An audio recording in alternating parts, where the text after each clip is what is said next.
Mr. Mayor, I have 7 p.m. if we'd like to get started.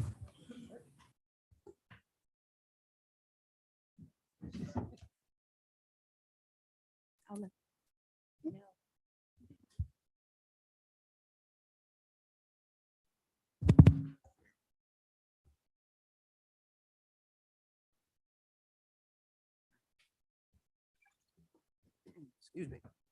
Okay. Call to order, Tuesday, December 6th, 2022. This is our regular commission meeting. Madam Clerk, will you do the roll call, please? Sure. Good evening, everyone. Mayor Groth, Present. Commissioner Amsler, Present. Commissioner Gonzalez. Here. Commissioner Kennedy, Here. Commissioner Oliveira. Present. Mayor, we have a quorum. Thank you, Madam Clerk. Move to stand for the Pledge of Allegiance, please.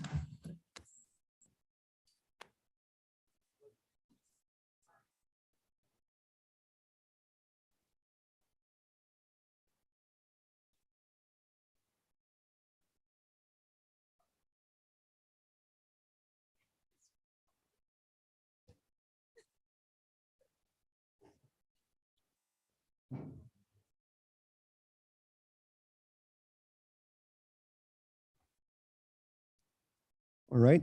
Are there any additions, deletions, withdrawals to the agenda this evening? No. Hearing none. All right. Request a motion in a second to accept the amended agenda as presented. Yeah, I'll make a motion to accept. I'll second that. Commissioner Gonzalez, motion, Commissioner Kennedy, second. Call for vote. All in favor? Aye. Aye. Aye. Aye. All opposed?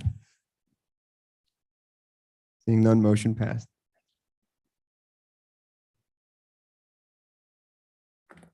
Okay. First item on the agenda, 5A, proclamation, the 89th anniversary of the Village of Biscayne Park. I have the proclamation here in front of me. Whereas by the 1920s, Arthur Mertlow Griffing had acquired and begun developing land along Dixie Highway north of Miami, which was subdivided and named Griffing Biscayne Park Estates and carefully planted with shrubs and trees so that it resembled a huge botanical garden. And whereas in January 1923, Mr. Griffing began advertising the new Gateway to Miami in the Miami-Dade metropolis, offering a free strawberry shortcake to potential buyers. He particularly targeted young families to live in his new development by producing safe environments for his children to play near their homes in the many cul-de-sacs with prices ranging between $4,000 and $4,500. And whereas by a vote of its citizens, 113 citizens, the town of Biscayne Park was incorporated on December 31, 1931.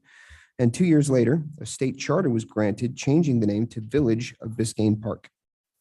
Now, therefore, be it resolved that I, Jonathan E. Groth, Mayor of the Village of Biscayne Park, Florida, joined by the entire commission, do hereby proclaim December 2022 as Biscayne Park Heritage Month.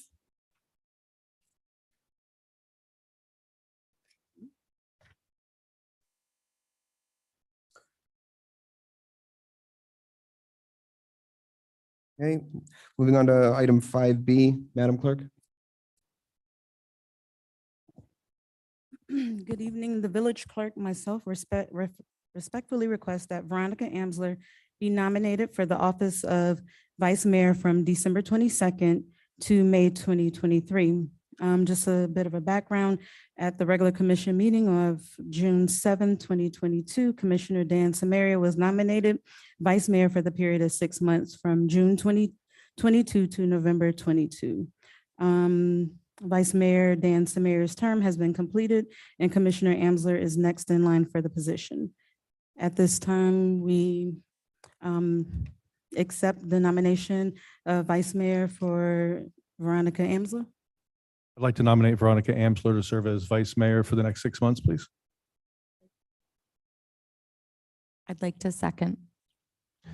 All in favor? Aye. Aye. All opposed? Motion passes.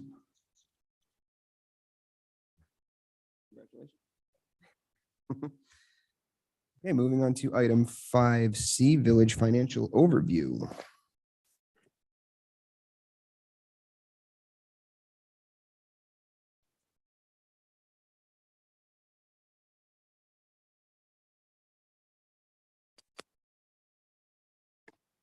Good evening.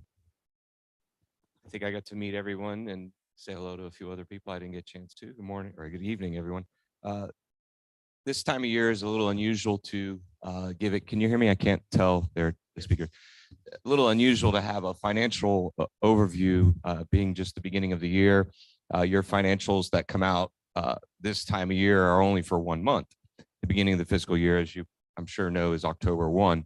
And the first month of a fiscal year is I won't call it completely useless set of financials, but essentially it's useless because a lot of the financial postings are subject to being re-audited and pushed back into the prior fiscal year. They're also lingering behind 2 months from prior months. So the point is that it's not a very good picture of anything. So we thought we'd cover with 3 new friendly faces, a little bit of Village of Biscayne Park broad view financial condition. So if you can see behind you or in your computers in front of you, it looks like the general fund projected fund is a good way to start. I always like to talk about the money and the good news. Fiscal year 22, we budgeted for $3.2 million. And it's always nice to see an actual of $3.9 million come in revenue. And consequently, through the budget process, we've adopted a $3.7 million budget. Now, there's lots of little formula that gets us to those numbers. And one of them is the good news that we had a significant revenue increase. I believe that was mostly the FEMA money part. The reason it was greater than the projected. But we always work with a positive revenue in terms of we're very conservative. You build in a 5% cushion for things to potentially dip in your revenue. So your revenue stream should never surprise you, and that's ideal. Moving down with your projected expenditures, this is where you get the opposite view. We are conservative in the respect that your expenditures should never surprise you as being higher than budgeted. And of course, that is the case. Your projected expenditures were higher than the original adopted revenue, but with the actual being at 3.3 million and the projected being at 3.9 of revenue, you can see it was a very built-in cushion. This past commission did an excellent job starting to evolve that formula to really identify what to do with that money in between. And you're going to see that throughout your tenure on the commission to really understand how you direct money. If we move on to the next page, I guess, if you can go one down, please. The general fund balances and reserve.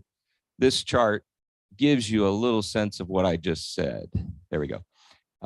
Basically, we've taken that cushion or that reserves, and lots of words get floated out there. We call them fund balances, and they are either assigned or unassigned. And the prior commission has started a process of adopting part of the budget as an assignment of those reserves, which means that it takes 2 full meetings through an ordinance to redirect their purposes. And I think that's a really healthy thing that the last few board commissions have thought through and started acting on. So at that point, I can go to the next chart now. Thank you. And this is my favorite one because I can take a lot of pride with a few people that were in the room, maybe that were at least in the audience back in those days. Our firm was hired in the 2016-2017 fiscal year. We were brought in when the village had not performed 3 consecutive audits, and we conducted the finances retroactively. We actually took every financial transaction 3 years prior and did them all over by hand.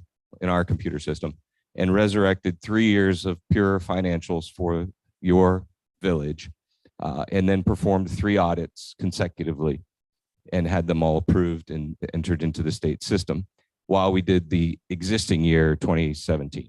So basically we had 4 audits going on simultaneously. It was pretty fun. But part of the punchline to that is that at the bottom of that line, that's where we were. And that dip is right around $600,000. You spend between October 1 and December 30th, which is the beginning of tax revenue. You know, you send out your bills November 1, but you don't get them till December 30th or so fully. That's a long period of time without any revenue.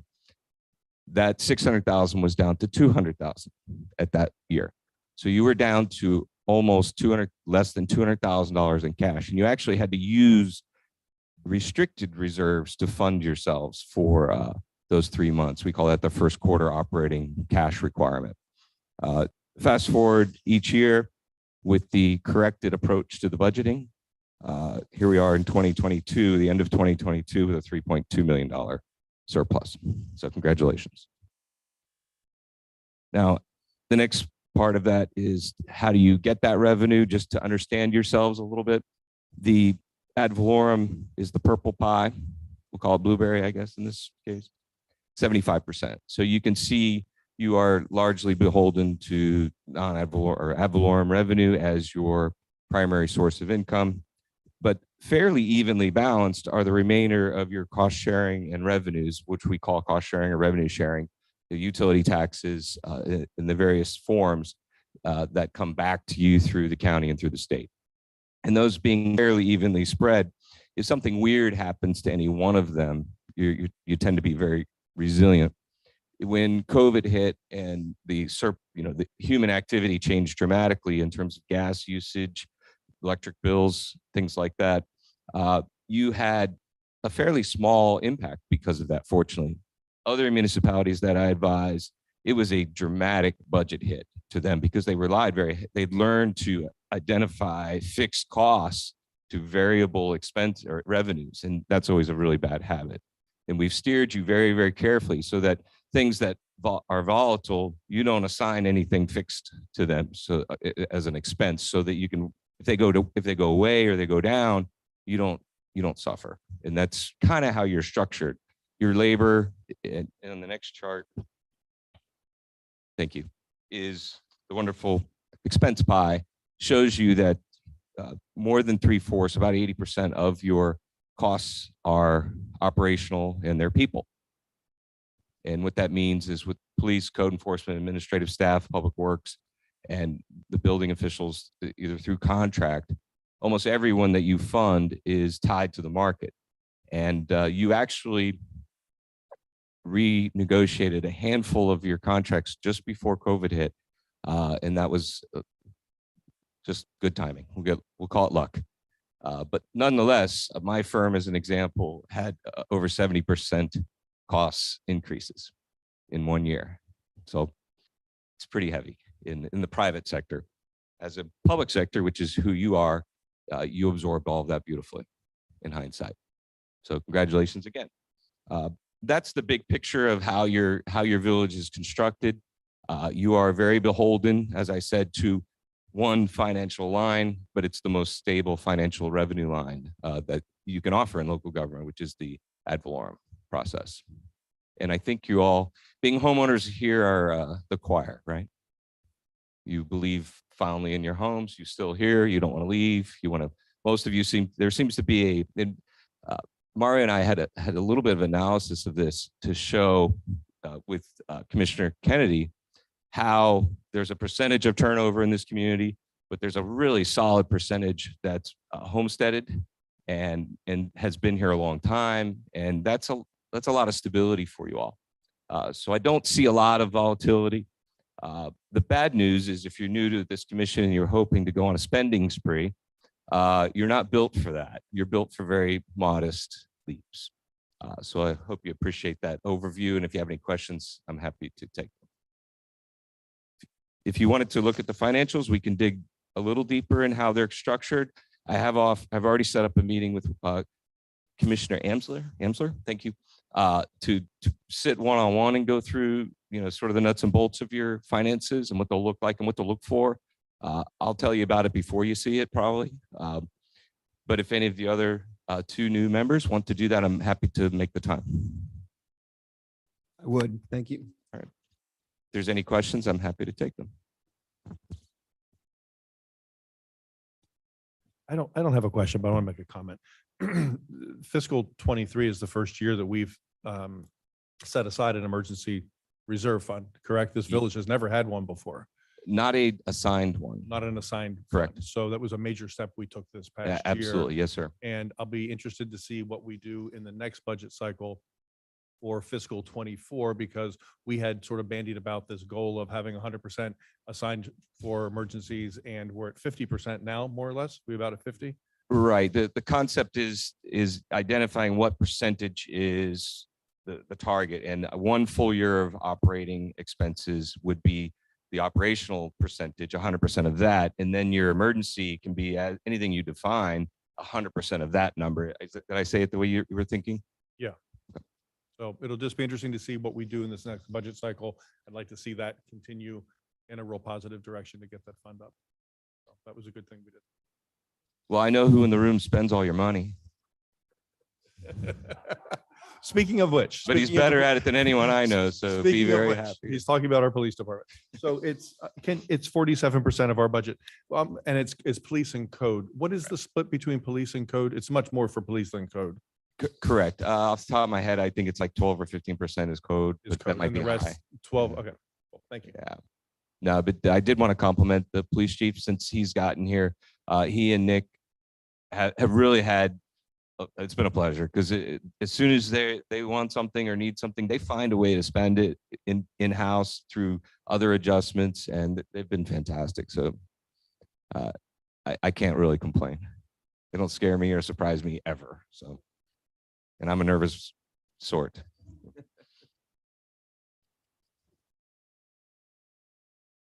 Thank you so much, Paul. All right. Thank you all. Thank you, Paul. Mr.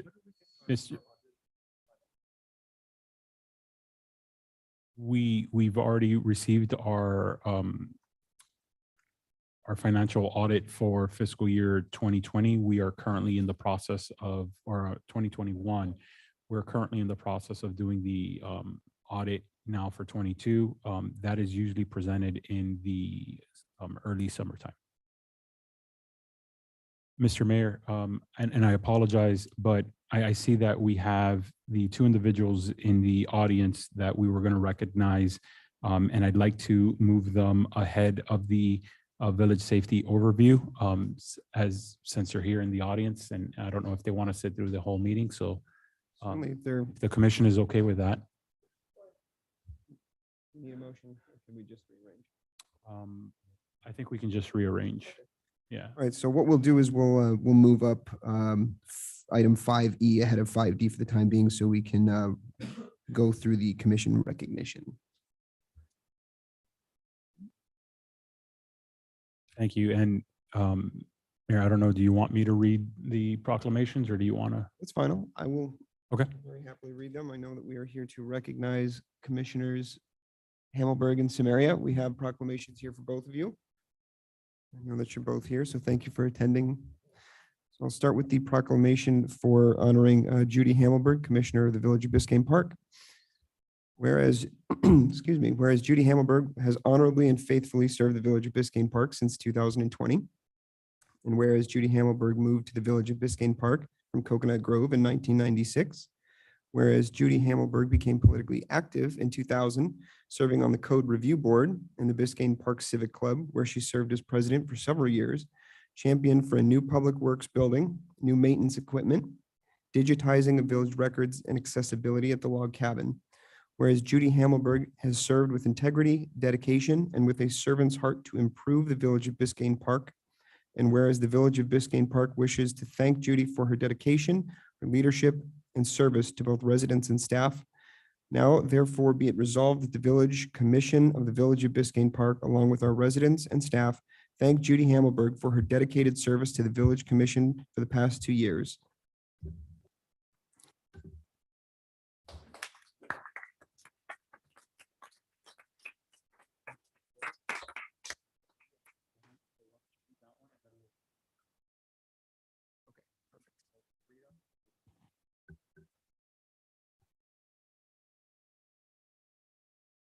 We'll also read into the record the proclamation honoring Daniel Samaria, Commissioner of the Village of Biscayne Park. Whereas the Village of Biscayne Park recognizes the valuable contributions made by Daniel Samaria, and whereas Daniel Samaria has served on the Recreation Advisory Board for more than 10 years and the Village Commission for the past 4, and whereas Daniel Samaria annually paid homage to the victims of 9/11 with a self-funded memorial dedication for residents at the Ed Burke Recreation Center, and whereas the Village of Biscayne Park wishes to thank Daniel Samaria for his dedication and service to both residents and staff. And now therefore be it resolved that the Village Commission of the Village of Biscayne Park, along with our residents and staff, wishes to thank Daniel Samaria for his dedicated service to the Village of Biscayne Park for the past 4 years as Village Commissioner.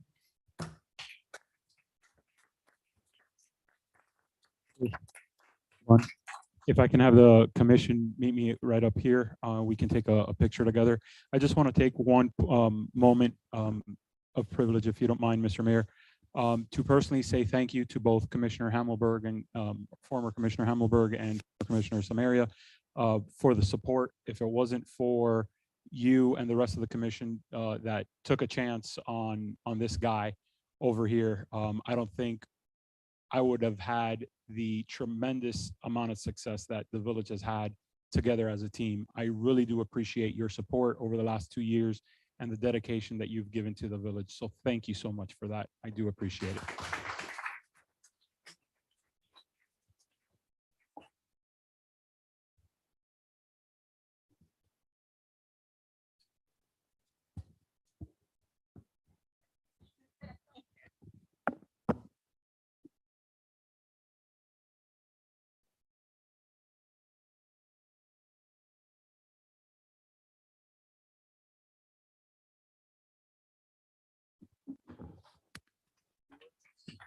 Real quick. You guys like to say a few words?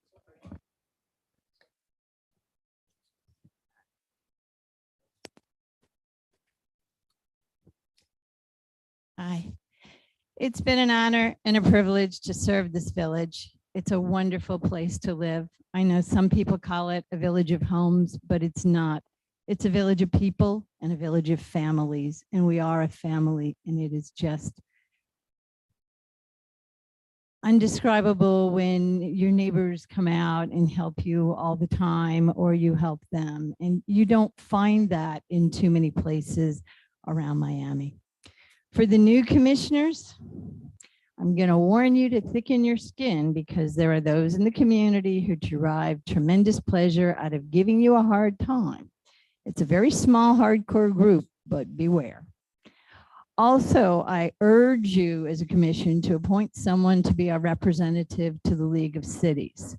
League of Cities has several divisions. We have the Miami-Dade League, where we are among the 3 smallest jurisdictions. The league bands us all together so that we have a more powerful voice against the county. We have the State League, which will notify us of upcoming legislation when they are in Tallahassee before the votes are final. And there's a Coastal League, I think it might be called Treasure Coast, which is the East Coast portion. So we should be monitoring all of them. Just to give you an idea of the importance of League of Cities, we had a meeting and I almost wasn't going to attend, and it was a Zoom meeting, and there are a lot of Zoom meetings during the day. But I thought, okay, let me figure out, they're talking about the corridor, the transportation corridor. Well, this year the county tried to make a law to help improve high-rise housing along the rail corridor. Their initial proposal would have taken jurisdiction for zoning away from any municipality for all land within a ½ mile each side of the railroad tracks. I just about jumped out of my seat in the middle of the meeting saying, you want to take half of my village? And of course, everybody else looked at me like I was crazy. I said, the eastern border of our village is the railroad tracks, and we're a mile wide. So yes, you're talking about taking jurisdiction from us on half of our village. That will not fly. So they didn't think about impact on the little guy. They thought about the percentage of 1% it was going to be for the city of Miami and all the other things. Need I say, in the end, we were all exempted from joining in, with the exemption extended on the fact that our properties near the rail line are single-family homes and duplexes. If we ever do anything commercial over there, they can take jurisdiction. We would have to fight it.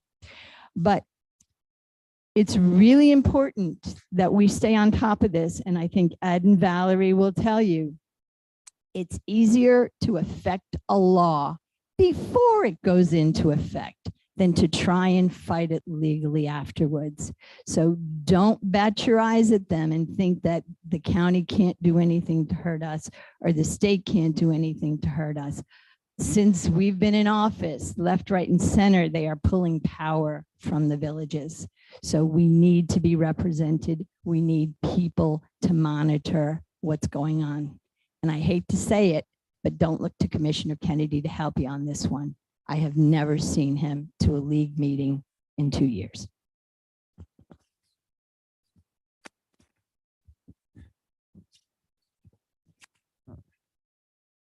This is going to be, I had no plan of talking, but since Commissioner Harvey came up, I decided I wanted to. First off, I want to say to this commission,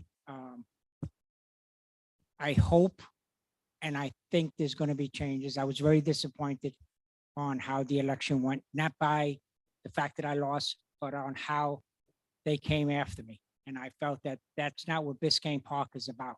And I'm hoping that's going to change. Just to let everybody know, I'm not going away. I'm going to be running again in 2 years. As I have been involved in this community since I've been moving here with my business and everything, and I'm going to continue to do that, helping the village as much as I can with events and working with the foundation. I was originally going to join the foundation. I decided not to, since I have my own my own foundation through my business, that I thought it might be a conflict of interest. So I decided not to do it, but I'm also going to work with the foundation in raising money for this village. This is a beautiful town. We need to have a commission that is going to work together. We tried at the last commission. It didn't work out. Hopefully it's going to change with 3 new faces. Again, I just want to say thank you to the residents of Biscayne Park for their support the last 4 years. And I will be back in 2 years. And again, I hope this commission, I will be watching this commission very carefully. I used to be a journalist before I became a commissioner, and I plan on going back to that. So I will be doing a lot of news articles in reference to Biscayne Park. Hopefully it's going to be good articles. So I just wanted to again thank this commission.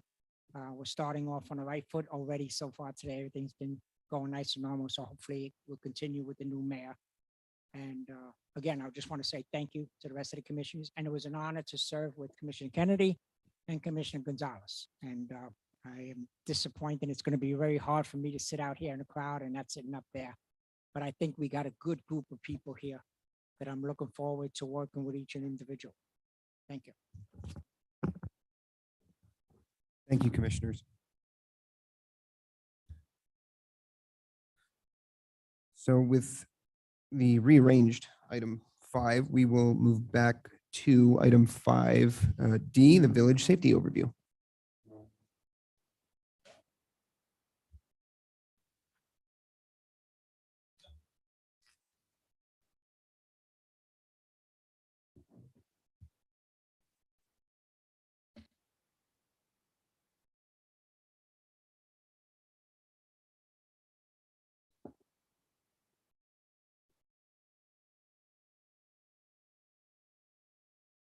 So Move we're the gonna mic. first start off with.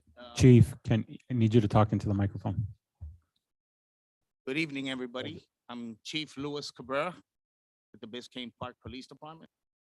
We're gonna start by going over the crime data. Everybody can hear me now? Hold it close to. Hold it There you close. go. Yeah, take it out. Okay, let's do this now. Let's try this. So with the crime data, I put up some numbers on the top intentionally. The last time that we did the traffic study, they also did a crime study, and that was from 2003 to 2008. And if you look across the board, I'm not much into numbers, I'm more into quality. But if you look at the numbers, you could tell, there were issues with burglaries, larcenies, and thefts and other issues through those months. So we get from 209 to 217, and basically numbers decrease, but have similarities, especially with the burglaries and all that. In 2018, which is basically when I began in June, if you look across the board, you can basically see a significant amount increase in burglaries, larcenies, and motor vehicles.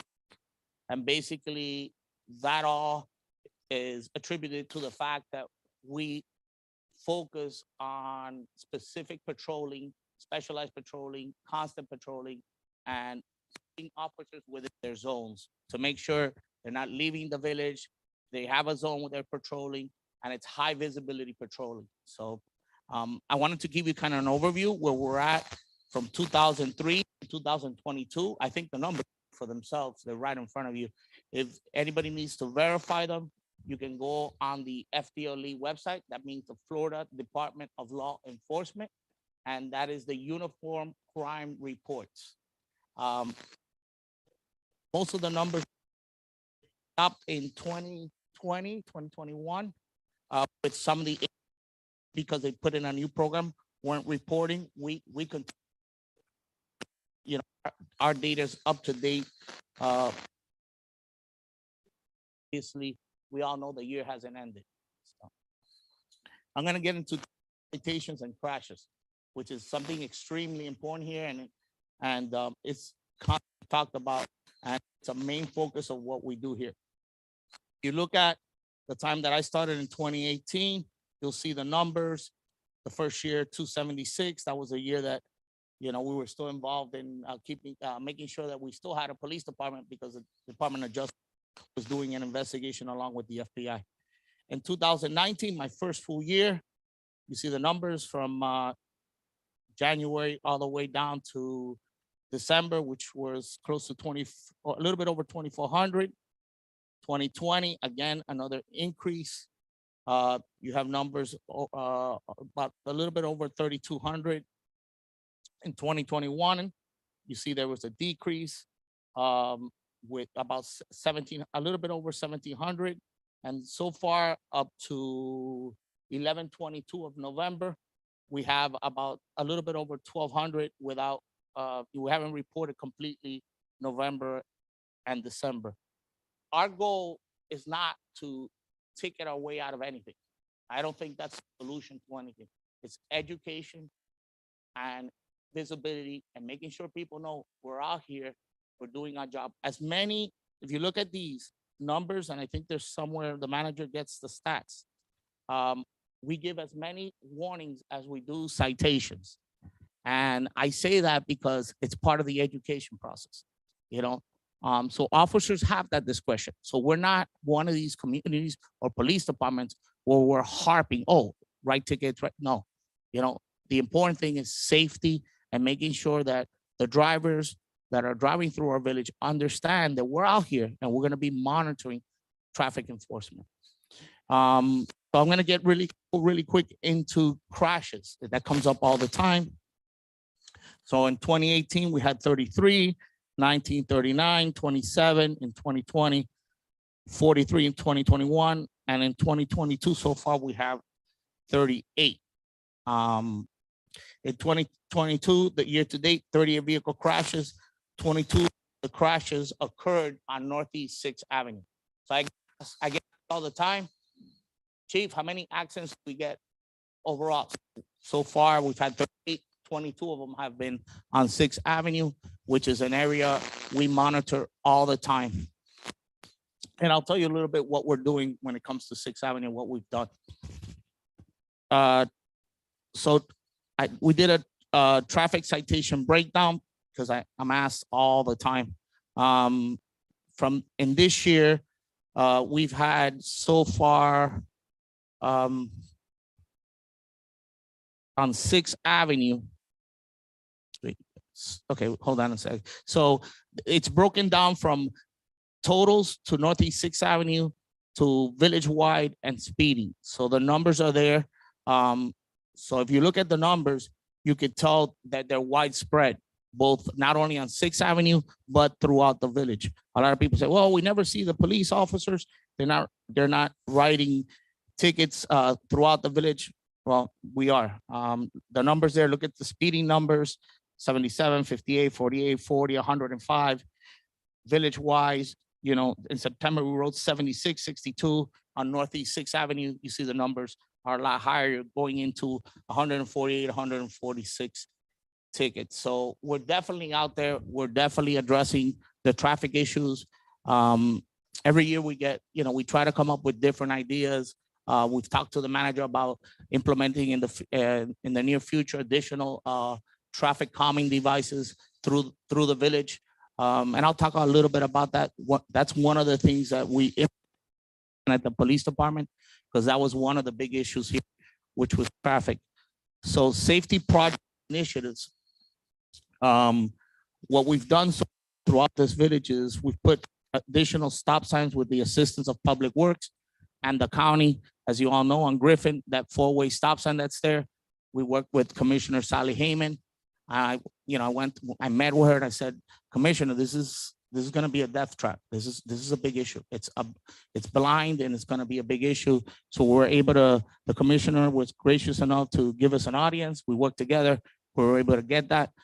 And throughout, especially in the inner part of the village, if you see, there's a lot of four-way stop signs to kind of keep traffic down. We added delineators and some turns on Northeast 11th Place and certain areas where there's the speed limit goes from 20 miles an hour.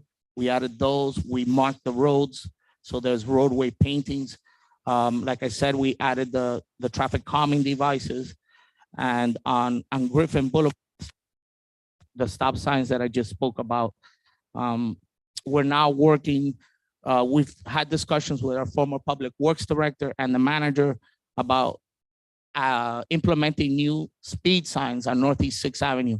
So the speed signs that are out there have been out there for a long, long time. There's been several accidents, one fatality on the North Miami side of 121. I had to stress that. And it took down the sign, the bench, and the other and the trash can that was out there. So we're looking at restriping also, and we've asked them for the police side of it. Can you please paint and use reflective material the speed limit on Sixth Avenue, similar to what they have in Bar Harbor right now? If you drive down Bar Harbor on the street, on where the mall is at, it's reflective. It tells you right there. They have plenty of signs, and you could literally say, "Hey, you need to slow down," because not only do you have a sign now telling you you're going this fast, but you're looking right at the floor that tells you this is the speed limit. So these are some of the projects we've worked with. I went over some of, and the next sheet, I just went through that, with what we're doing. We're gonna ask them if they would consider putting radar monitored area on Sixth Avenue or safe driving saves lives type of signs. So people kind of get a message of that, that driving safely does save lives. So and during the month of December, during the holidays, usually we begin October, November, December, we begin a campaign which is statewide, not only for speeding, texting, seatbelts, move over law, and DUI. That was started about a little bit over a year ago with conversations we had with commissioners and Commissioner Art Gonzalez with the complaints that were going on Sixth Avenue. So during the holidays, we honor to that. But even with the constant monitoring, this is important. The other day we had an accident on Sixth Avenue. The gentleman had a medical episode, fell asleep, and took out a bunch of trees. He wasn't hurt, thank God. And we're gonna be responsible for the trees and so on. So there's incidents that happen that unfortunately occur. and there's not much we can do. I'm gonna go over a couple of things really quick. The manager asked me to be really quick. So I'm on the executive board of Day Chiefs. I'm currently the treasurer, and every year I move up until I become the president of Day Chiefs in the next 3 years. So I have a voice in the board that is the chiefs, oversees all the chiefs, all the departments in Miami-Dade County. So it's the executive board. I was elected last year. I feel honored to be in that board. And the good thing about that is the relationships. I can reach out to basically any chief out here and say, we need this, we need that. What are you doing different? How can I do this? I have this problem. So I think that's never happened here with any of the chiefs. And I'm happy that finally we have a voice in Dade County. We've trained our officers in autism training by the Florida Department of Law Enforcement. So when they go to a call, they're trained. All our officers got trained with incident command system, meaning how they handled a major incident or any incidents that we have here. They've received bias-based profiling and professional police stops training. We also have been trained, we received yearly training by FIU on ethics, diversity, and constitutional law. We've all taken active shooter training, and on January 4th, we will be doing an active shooter exercise at the Johnson & Johnson College. So we'll be part of a group of officers with North Miami, our team, that will be entering the school and addressing an active shooter. While obviously the school's closed. And now that I said that, I want the commander to come up. These are one of the tools that we purchased for active shooter scenarios. So when we respond to the scene, the officers are equipped with the shields. So they're able to go in with the shield and engage.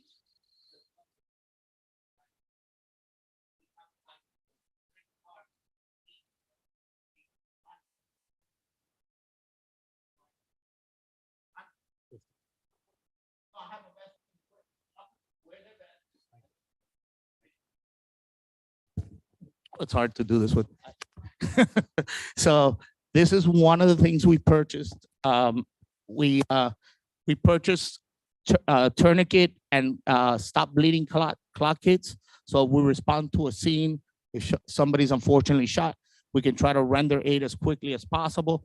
And what we're currently purchasing, I don't know if I mentioned it, all the officers are trained not only in CPR, we just got recertified, but with the AEDs. So we're purchasing 4.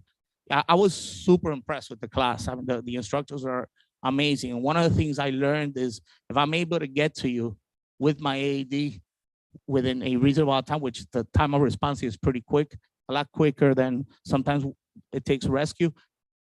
If I put the machine on you, you have an 80% chance of more survival. So I decided to purchase them. They're not super expensive with the manager's blessing, and we're gonna purchase 4. So every shift has an AED unit out there. So this Chief, summarizes can my you, presentation. real quick, I'm sorry, can you go into a little, what is AED? I knew someone would ask that. Yes, I actually wrote that down.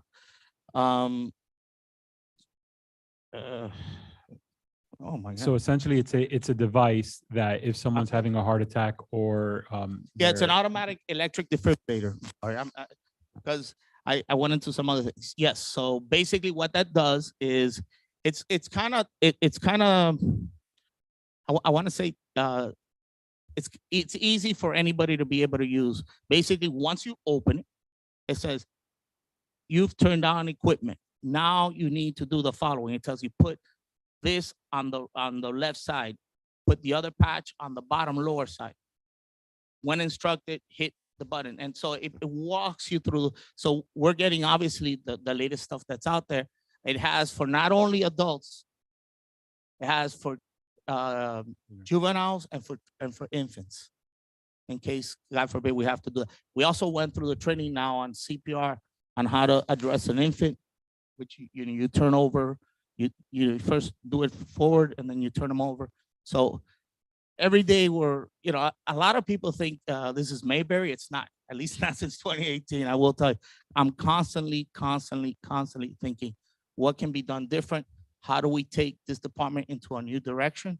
And this is where I'm gonna end it. In April, we get A test. accredited, we're gonna be audited by the Commission of Florida Accreditation. It is the premier commission that accredits police departments in the state of Florida. It's extremely difficult to get. I never thought this would be something that we were gonna be able to do because of the size, but we've done it. So we're now currently going through the process, getting everything that we need. Basically, what it means is that our policies have to match, mimic our practices and processes. So if I say, my policy says when I confront a person with a knife, I have to do X, Y, Z, and then afterwards I have to do X, Y, Z paperwork, then it has to all match because we get audited every 3 years. So what does it do for the public? It tells you that we now have safeguards. We can't have people doing public corruption stuff, making up stats and doing certain things because we're being audited every 3 years, and they're looking at from the most minimal thing to the highest thing, your property unit. So if we take property from you, gets looked at, everything gets looked at. So to me, that's important because not only now, but when I'm not here any longer, we have standards and we have policies and we have a practice that everybody's gonna know what it is. So that concludes my presentation. Thank you, Any Chief. questions? And Commissioners, the accreditation process is something that's been going on for a few years now. It's not something that you just run into over the last couple of weeks and hope you pass. This is a process that takes departments years, and then once they get accredited, they basically start over and getting prepared for the re-accreditation, which is 3 years later. So not every police department in the state is accredited. Being an accredited department really, especially for a village our size, would be a major accomplishment. So we're doing all the practice tests now, I guess you can kind of say, to make sure that we're prepared. There's over 300 different aspects that the inspectors look at, and they can ask any officer any one of those type of questions. And if we get them wrong, we're wrong and we don't get accredited. It helps the police department also when the village goes and looks for insurance purposes. Having an accredited police department will help in that aspect and hopefully lower some of our cost overall. So there's multiple benefits to the village apart from just knowing that our police department has the proper policies, best practices that are in play, and that they're doing everything up to current laws. So that's a huge. In adding to that, and I know that the chief has probably forgot, January 4th, he mentioned, and I just want to state this again because it's something that I communicated to the community and to the previous commission. We have various trainings throughout the year, something that we don't really talk too much about because of various tactical information that may or may not be occurring within those trainings. However, on January 4th, the chief has been able to organize, along with some other municipalities, to do an active shooter training that's going to take place in the former Johnson and Wales campus. They have asked if there are some volunteers from the community that would like to role play, either as victims or anything. So if you can maybe reach out to Nick, our commander, and we can kind of coordinate. There's very limited spots that are available.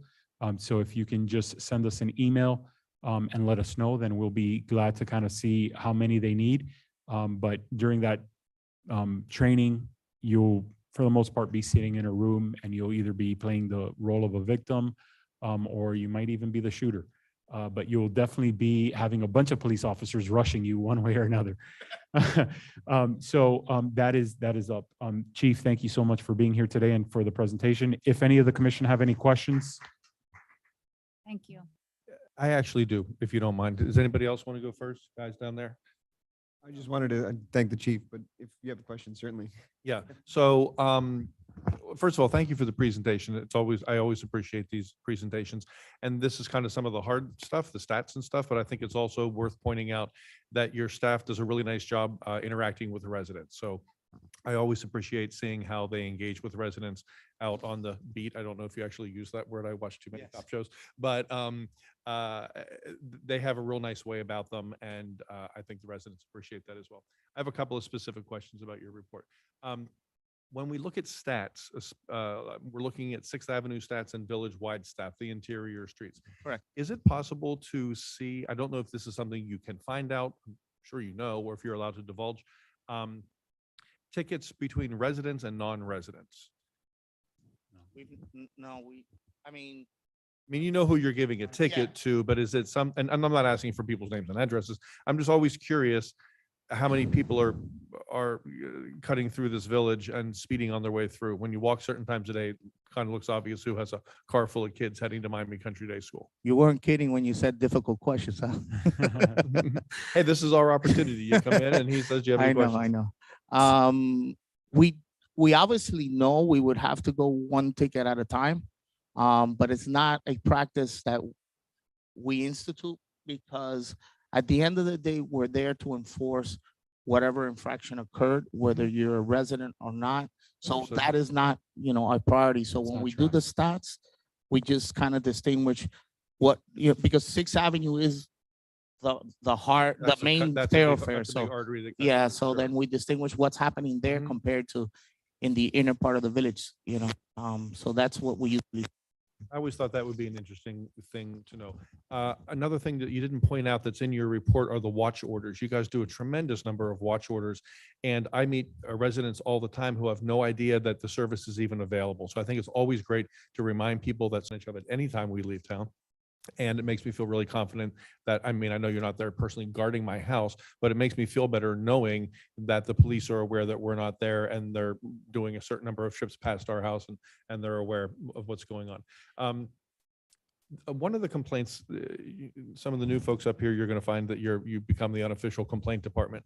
And I'd love to hear from residents because we can't make things better unless we hear from them. But one of the things I'm hearing more and more and more is complaints about the short-term rentals and the party houses. Correct. So it's becoming a much bigger issue. Many more of our properties are turning into short-term rentals. Some of the bigger houses are turning into short-term rentals, and they really are becoming party houses. And I'm getting a lot of complaints about it. There's someone here in the audience this evening who came to see me the other day during my office hours on Saturday about that very topic. She may be talking to us during public comment tonight. Do your officers on duty, are they aware, now that we have a registration system, are they aware of where the short-term rentals are so they can keep an eye out knowing that these are the places that most likely could become party houses on the weekends? So I'll answer the first thing about the watch orders real quick, just so everybody knows. It is important to place watch orders. The places that don't place the watch orders are usually the ones that some issues arise. When you place a watch order, we usually go by every half hour or an hour. And even at times, if there's a package sitting like right in front of your door, we'll put it to a side and leave a note, letting you know. So we do provide that service. Well, I even and got support. stopped by one of your officers when I was taking a package off someone's porch as a favor to them, and he came up and was like, hello, what are you doing? I heard. She sent me.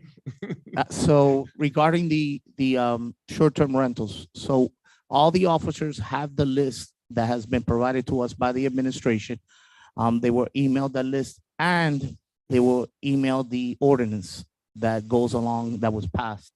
So they are aware. I will agree with you.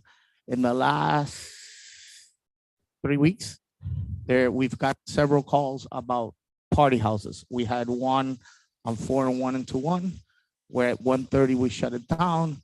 When we got there, we found out it was rented just for the party. Tables, waiters, bartender, security, I mean, the whole. I mean, so we shut it down. One of the tools that we have and the commission passed is and agreed on is the county has a civil citation program. And that allows the officers to cite the person on site immediately. So I'm not sure now if it's $100 or $200 on each time we go out there. And if we go out 3 or 4 times a night, they're gonna have a hefty bill. And we also have the ability to make a will appear arrest or an arrest on the scene. So those are tools that we have that we can enforce. But without a doubt, I have to agree with you, Commissioner. It's a problem that's picked up. I looked at the list. I don't know. It's really It's extensive. it's yeah. extensive. Yeah, so So, thank you for making the officers on duty aware yeah, of that, so- because I know you also need people to complain. So you can do something about it. And for the folks who are listening and may not be aware, the last commission passed a short-term rental ordinance, and it allows for escalating fines based on, the frequency within a certain period of time. So it's really important that people complain about these Right. things. And I know, I'm sure you're aware that some people are afraid to complain I know. because they live next to a house that has a party going on. It's very clear that the people are just there throwing a party or there for a wild weekend in Miami, that's what Miami is. And they're afraid to complain because they're afraid of retaliation. We have people who live by themselves, maybe some older people who have young kids, and they're afraid to complain. So when I say, please complain, they're like, Mac, I'm afraid to complain. They're going to know that one of the neighbors complained about them. They saw me in my yard. It's an awkward situation. So I'm glad that your officers are aware of the Correct. locations and are making it a point to get around to them, because I'm really afraid this is going to get worse and worse.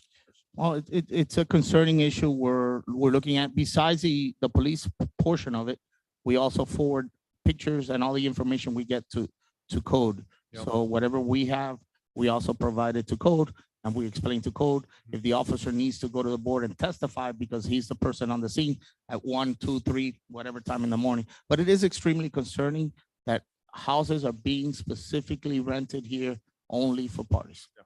It's Okay, a concerning. couple of real quick things. Speed humps. So there was a pilot program here in the village a couple years ago. We put a couple of speed humps in, and they're the humps, not the bumps, or they're the bumps, not the humps. I forget which ones they are. They're the temporary ones that can be lifted up. Do you find them to be successful? Absolutely, Okay, so do you think that we would benefit from having more of those in the village? absolutely. Because speeding is still the number one complaint I get constantly from people is speeding. Good, I'm glad to hear that. What is your opinion on some other traffic calming things like roundabouts and things like that? Do you think we would benefit from those as well? As long as they, there's a study done and it's properly, Mhm. absolutely. I think anything, I tell my officers, and I tell them a story about what happened with me when I first came out. This is a pedestrian friendly community, bikes, walkers, joggers, families, It's, kids, baby strollers, pets. So it's important. Everybody uses the same street, everybody, including the vehicle. So it's extremely important. Anything and everything we can do to send a message to there's a barrier or slow down or anything like that, I think is extremely helpful. And the quick solution are the traffic calming devices, which you call the humps. Chief, excuse me, Commissioner, had a question, thank you. kind of a follow-up on that. There's the final slide in your presentation talks about the radar units. Yes, Those, just for clarification, the radar units are the devices that show your speed when you're approaching it, correct? yes, sir. Is there any, and this is kind of a rider to what Commissioner Kenny was talking about. In your experience, in your department's experience, excuse me, do you find that those are effective tools to quell speeding in the village? Absolutely. So we've sent additional officers. The problem is these classes are we have to compete with every other agency to kind of go with these courses. So they're difficult to get in, but we've been able to get officers in, and we purchased about 4 new radar guns, which are the handheld. So I don't have to sit in a car. I could do it from the car, but I could stand outside in different locations. That is why you see the speeding tickets and the citations for speeding going up was those are all radar. We also have vehicles that have the radars inside the car. So we'll sit at a location or we'll be behind you and we're able to pick up your speed. Mayor, if I may interject, I think what you were asking about were the speeding signs, not necessarily the handhelds.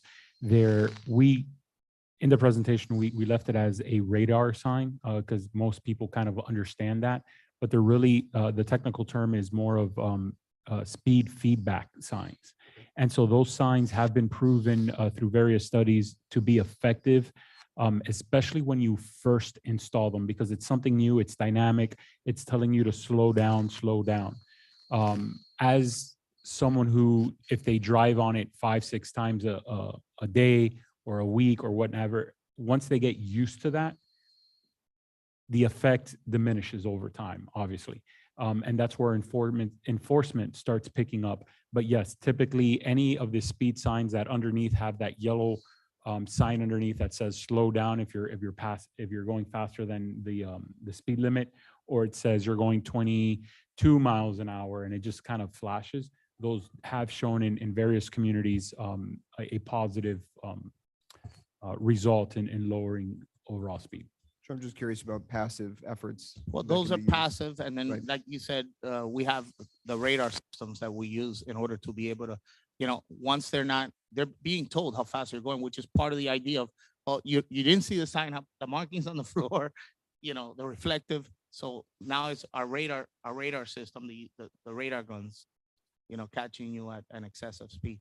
We have people who go over 20 miles an hour out here, and we enforce it. Let me just ask, if you don't mind, just a quick comment in regards to party houses. So Airbnb has some very strict rules in regards to party houses.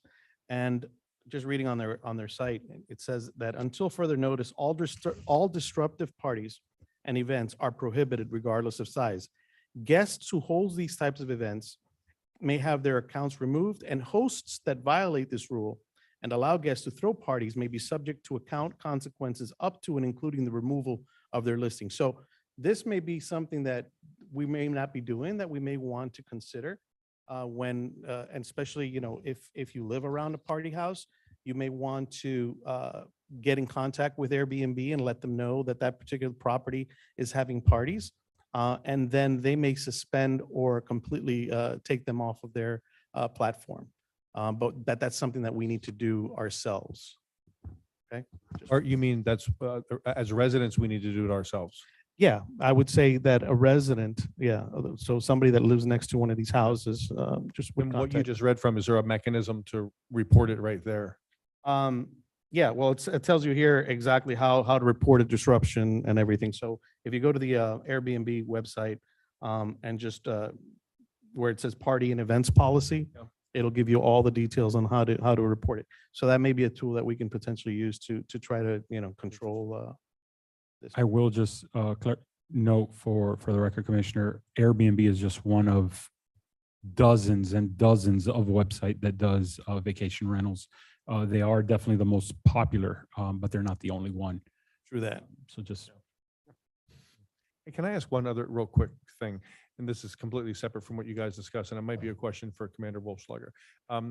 Would it be possible for the police department to sponsor some kind of a CPR training for residents? Do police forces do that ever? I mean, I'm sure there are a lot of people. I was certified so long ago.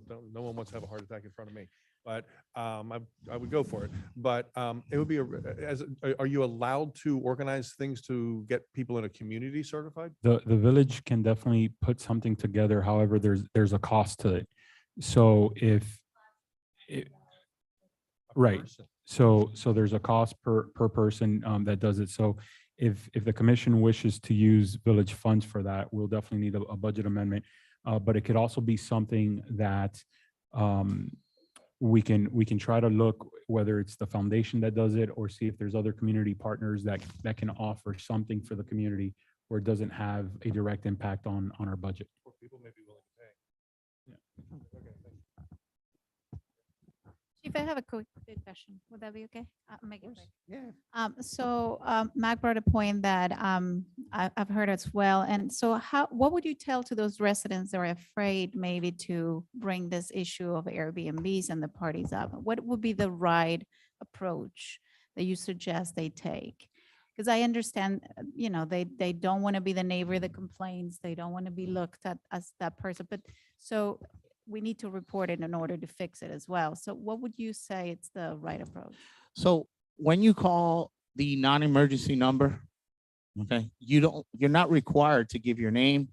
You're not required to give your address. You're not required to give any information. And a matter of fact, at the end, before they hang up, they'll ask you, do you want the officer to contact you? And you say no.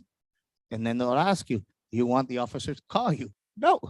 So basically, you remain anonymous. So, the legal team can correct me. I think about a year or two ago, they passed that law that with code enforcement, you do have to give that information.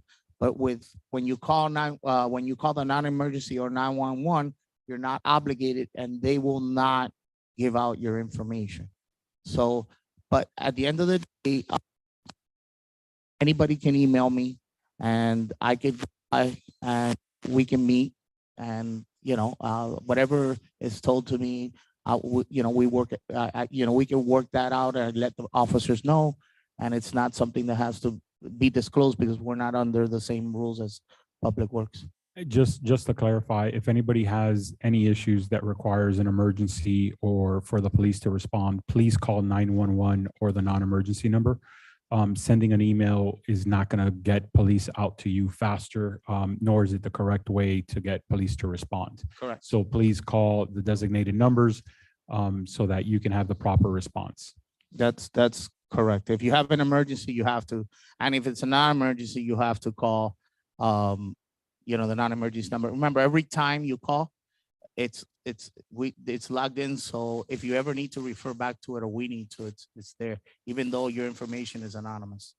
Thank you. Chief, thank you so much for your time. We appreciate it. Thank you.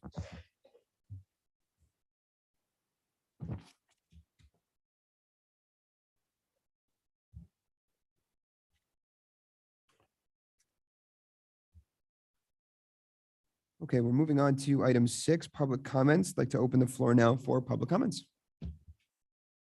Mr. Mayor, while any in the audience comes up to the microphone to begin comment, if I can also mention, on Zoom, if anybody would like to make a public comment, please raise your hands. There's a little icon on the very bottom next to where it says participations and share screens and so forth. It has a little icon of a hand. Please click on that so that we can see that you are raising your hand, as videos are not allowed on Zoom. Hi, good evening. Can you hear me? Yes. Janet Goodman, 1174 Northeast 105 Street. I live in Miami Shores. I'm here tonight to thank your commission for including item 13C on your agenda regarding a Miami Shores density resolution. As you may already know, Miami Shores Village Council will vote December 14th on amending our comprehensive plan to allow a disproportionate increase in population density. It would allow for an additional 1,255 dwelling units, which equals 3,752 people potentially to a current population of only 11,567 people, or a 30% increase in population. This is a very unpopular amendment to our comp plan. These additional Miami Shores residents will increase traffic, an estimated 5,000 new car trips per day. Biscayne Park will certainly see an increase in traffic along Griffin Boulevard, along Northeast 2nd Avenue, and routes cutting through the heart of Biscayne Park to Northeast 123rd Street. I hope your discussion tonight regarding Miami Shores density increases will lead to a letter from your commission to my elected officials in the Shores, I am certain that Miami Shores Village Council has not considered the impact these increases in dwelling units and population will have on your community. Please let them know before December 14th your concerns. Thank you. Thank you very much, Ms. Goodman.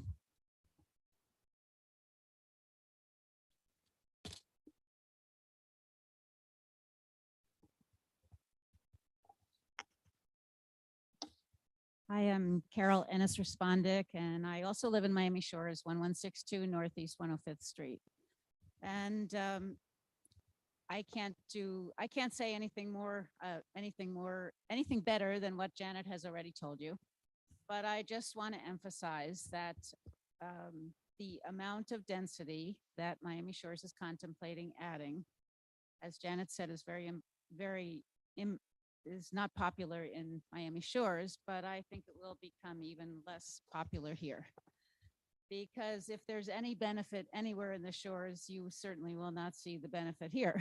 You will only get the problems, the traffic. So just saying that, as Janet said, Miami Shores Commission is not doing anything about studies that will impact you, but the Miami Shores Commission is also not doing anything about studies that will impact Miami Shores.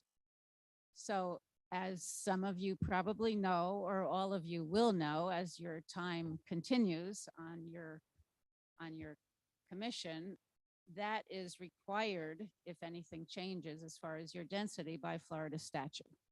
So I would also like to encourage you not only to write the letter that I hope you will write, that I see is indicated as a possibility to Miami Shores Council members, but also encourage them to follow Florida state statute, because Florida state statutes require every municipality to do all of the checks and balances on all of the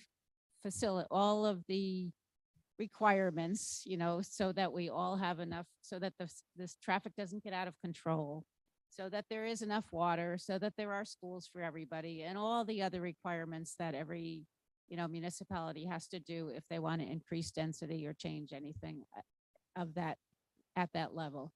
So I really encourage you to do that. And I thank you so much for your support and your concern, not only for your own area, your own village, but also for ours. Thank you.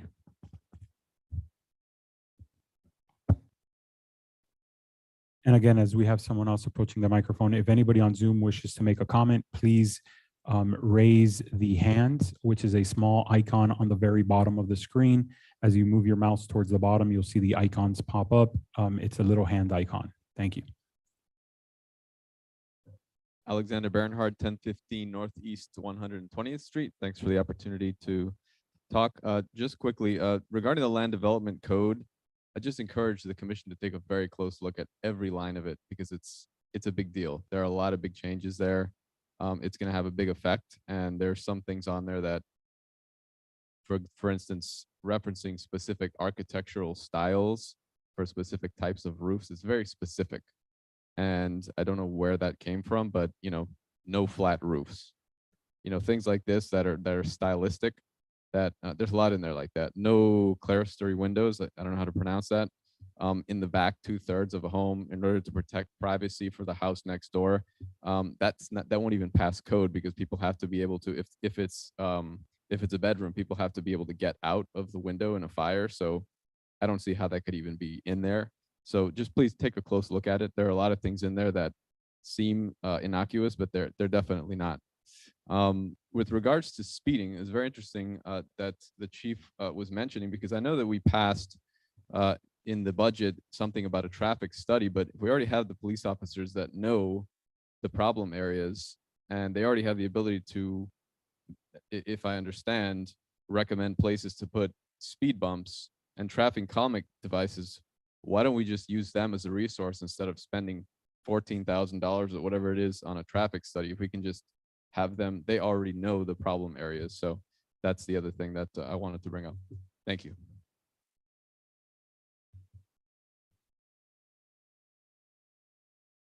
Good evening, Dan Keys, 118th Street. I also want to speak about the land development code issues. I have some of the same concerns that my neighbor has with regard to the setback requirements that are required in the back of the home additions and the window restrictions as well. I don't think either one of those is significant in improving the situation in any way. I think that they easily could be detrimental to good design. Kind of a basic issue with the whole subject is my privacy in my home is my responsibility, not my neighbor's. If I don't want somebody to see in the window of my bedroom, I'm going to put curtains up. And likewise, if I don't want them to look into my pool from next door, I can put trees up. So that's kind of a basic premise that we have to start from. Some of the code is subjectively written, such as balconies shall be constructed so as not to compromise the privacy of abutting properties. Who gets to decide that? My next door neighbor? What actually constitutes privacy? Could be different for different people. I'd like you to look at the zoning map that is there that really doesn't differentiate the public works facility, the park facility, this facility, the other city hall facility in any way. And possibly we don't have, separate zoning for that, and probably we should. And then on top of that, I believe that the comp plan has a map in it that does designate some of those facilities differently. And a person smarter than I needs to make sure that the comp plan, the comp plan is the governing thing, and that the zoning follows that in a proper way. Thank you. Appreciate it. Actually, there was a discussion about having a public meeting, and I requested that public meeting be open to back and forth discussion on the land development code changes. I know there's an opportunity to talk for 3 minutes and try to get your thing out, but then that elicits some response from somebody else, and just should be some back and forth as to what we really want here in Biscayne Park. Thank you.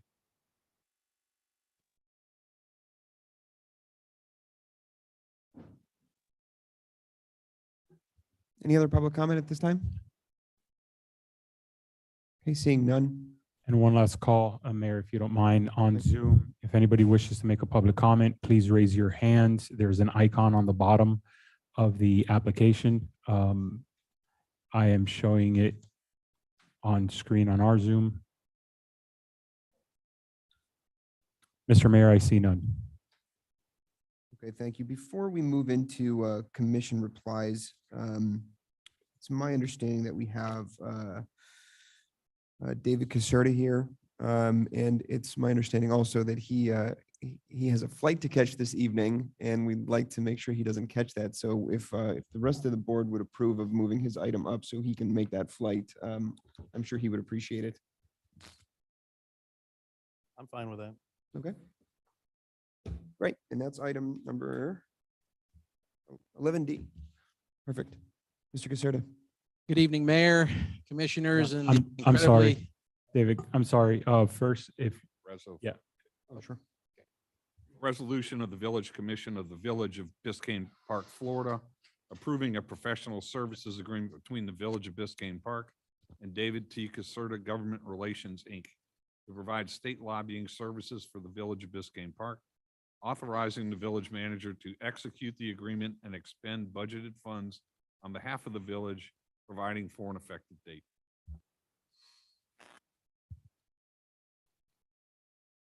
Okay, thank you, Mr. Caserta.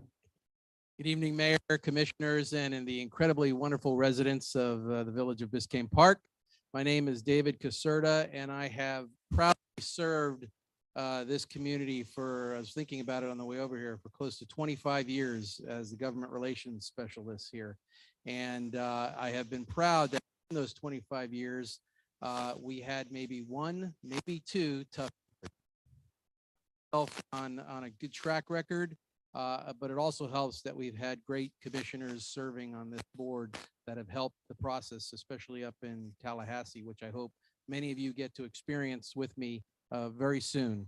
I did want to just take a moment, if I can, to say congratulations to you, Mayor, and to Commissioner for your recent victory. You know, going through a campaign is a very difficult and stressful situation, which most people don't realize. And having served as a commissioner for the city of North Miami back in 1990, I could tell you that you are about to embark on an incredibly wonderful opportunity and experience. And I will tell you, don't make it stressful. You could just ask your two veterans commissioners, you know, when they started 3 years ago, they had brown hair. And Commissioner Gonzalez had extraordinary effects from the, no, but it's been a wonderful, wonderful experience. And I do want to tell you that you will find out that the process in Tallahassee is a very unique one. It's a very interesting one, nothing like it. And when you get up there, you'll be like, wow, this is what goes on. But it's exciting and it's necessary for a state. But I just wanted to let you know that your manager, Mario, I have had a chance to work with since he's been here. And Tallahassee does not wait for anyone. They move forward, and if we're not prepared, we lose. And our manager here has done an incredible job and working with me. I call him at 8 o'clock at night, 12 o'clock, 1 a.m. in the morning during budgets, and he is right there to answer the call. And he's more importantly right there to give me the information that is being requested, and it's detailed information, which is why for so many years we have had some success up in Tallahassee. And so I just wanted to take this moment also to thank the manager, Mario, for your work and working with me. And I look forward at your will of the council to allow me to serve another year as your representative up in Tallahassee in order to have another great year like we have in the past. And I look forward to working with all of you. I am open. My number, you call me. Anyone has to talk to me about the process, they want to ask me some questions, I will answer any questions that you have. I will meet with you, whatever we have to do to get things done here for the residents. Thank you, Mr. Mayor, if I may, just a few words. Thank you. Just for the benefit of the commission and for our residents, one of the requirements that the state requires is that for any government affairs individual representing a municipality, they have to submit a resolution and a contract on a yearly basis in order for them to represent us. And so part of that and part of what Mr. Caserta offers us is an opportunity to be present in Tallahassee. We are, and I'd like to at least mention of a couple things. We would ask the state for funds. He would be the person who files it for us. Once we work out the application, says, Mario, this is what I need. What's the project? How much? Okay, then he'll ask me for whatever details we need, and I'll provide that, and he'll put it all together in a package and submit it to the House and to the Senate. From that moment on, they then determine how many committees it would have to be approved by before it could be included within the budget. Those committees will set the item whenever they want. The item will pop up on the agenda, maybe the day before. In some cases, it's been the day of.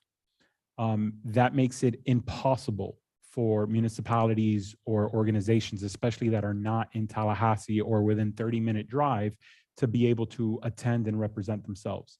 So municipalities and other organizations have been able to have government affairs individuals like Mr. Caserta represent them for those purposes so that they can be there. So when the House of Representatives or the senators are seeing, we have a budget request this past year from Biscayne Park for $350,000 for a stormwater and roadway paving contract.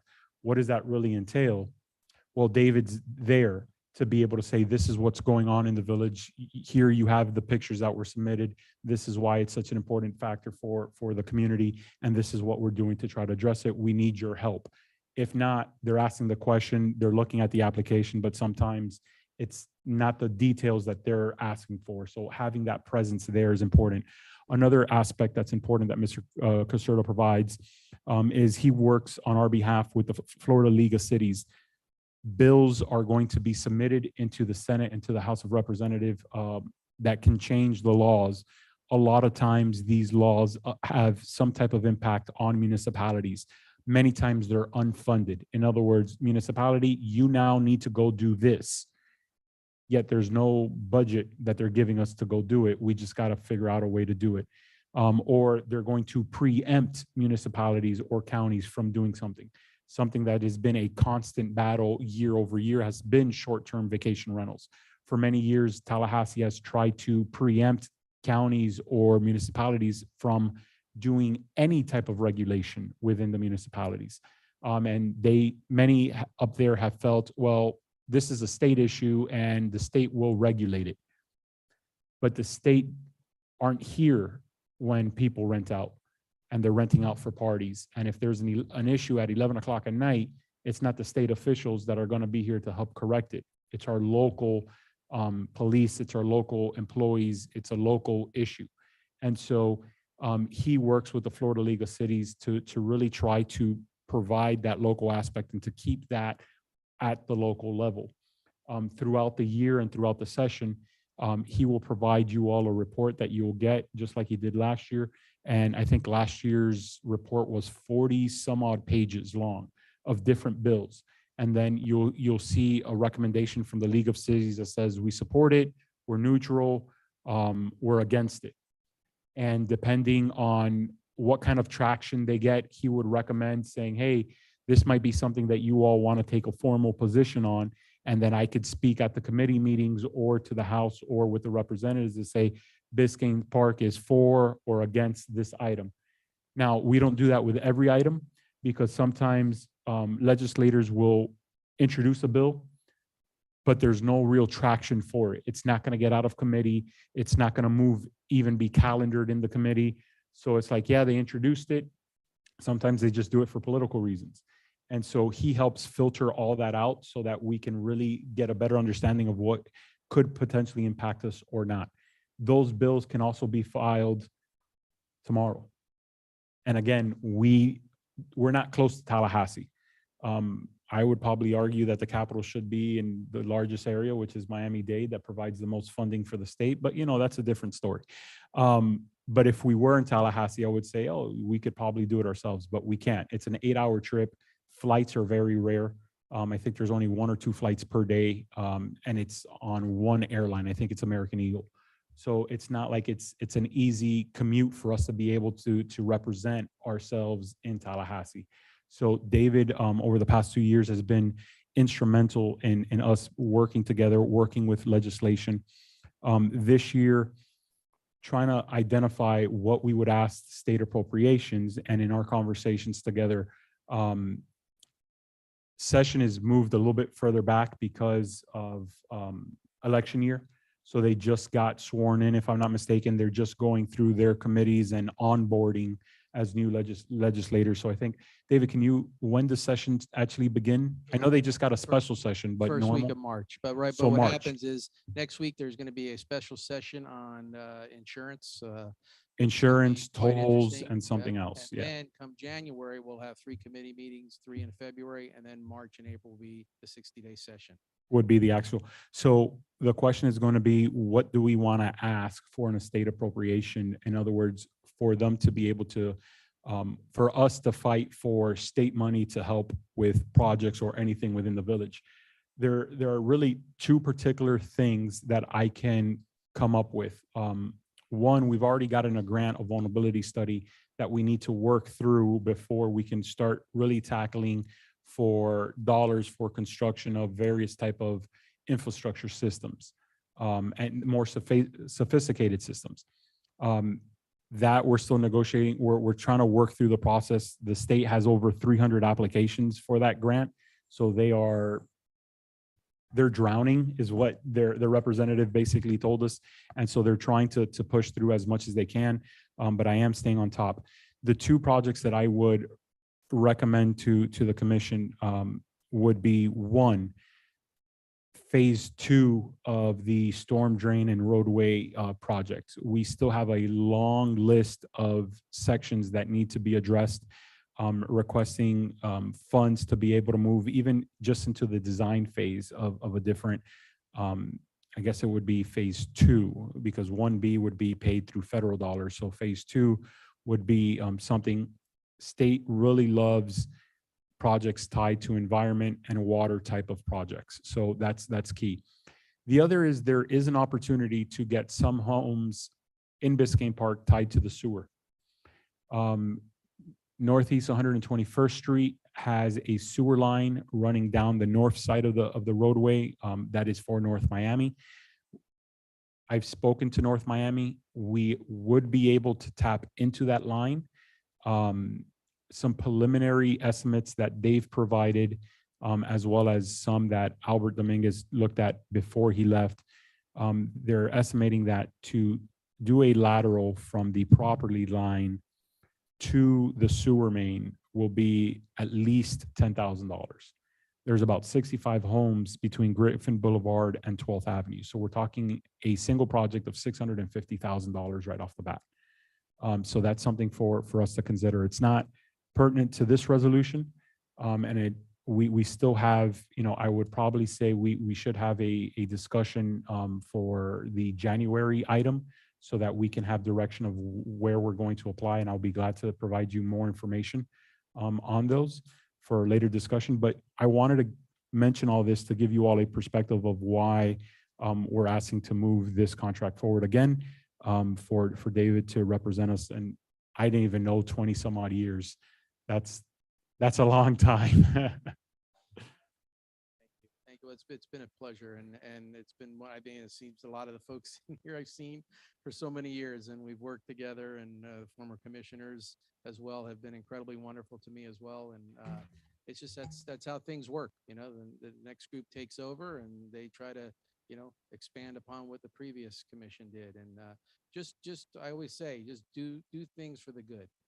And it'll work out. And like Dan, Commissioner Smerin said, you're gonna get a lot of people come in and hit you hard, and you got to stay tough and do the right thing. As long as you're doing the right thing, it works. Thank you, Ms. Um, I think we're going to go into discussion on that. So if you want to save it, please. Thank you.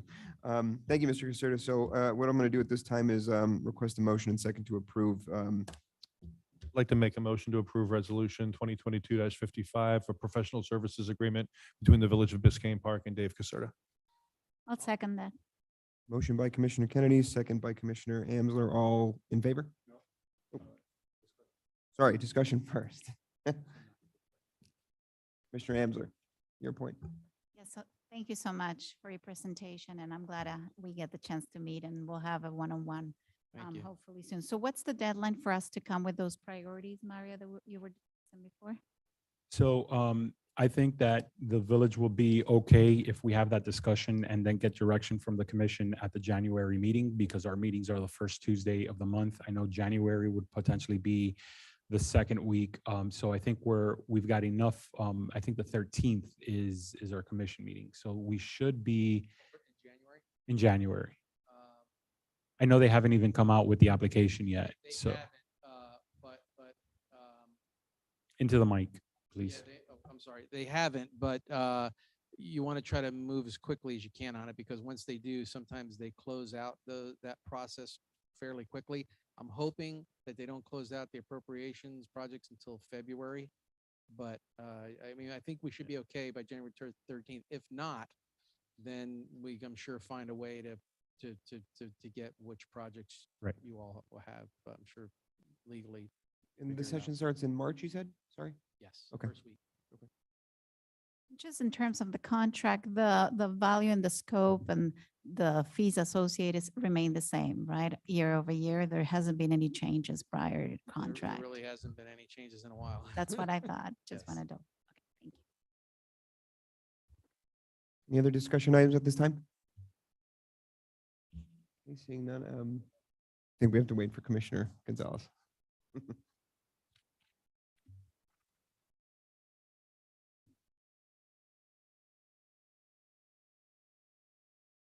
Time's your flight? Well, it's early in the morning. Gotcha. So I have to do a bunch of errands because in my family, the wife rules. And so I have a whole bunch of errands that I have to do before we leave.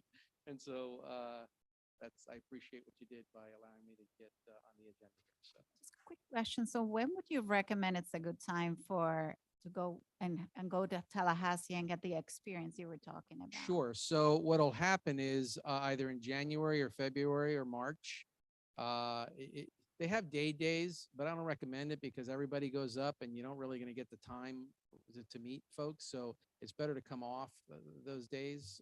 The manager could come up during that time because, it's always good to have him up here understanding a lot of the projects.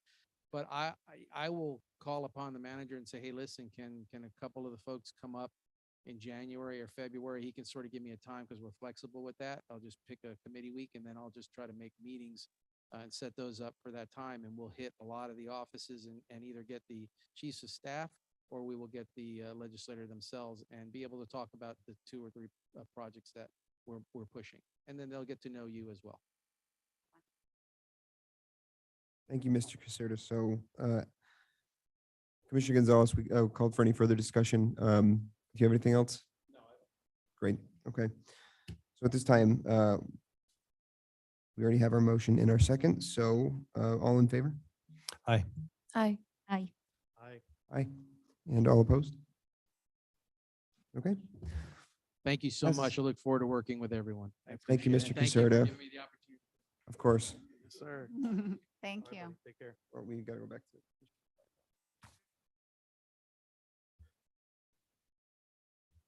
Okay, so moving back to item number, follow up to item number 6, which is item number 7, commission reply to comments. I have a comment, if I may.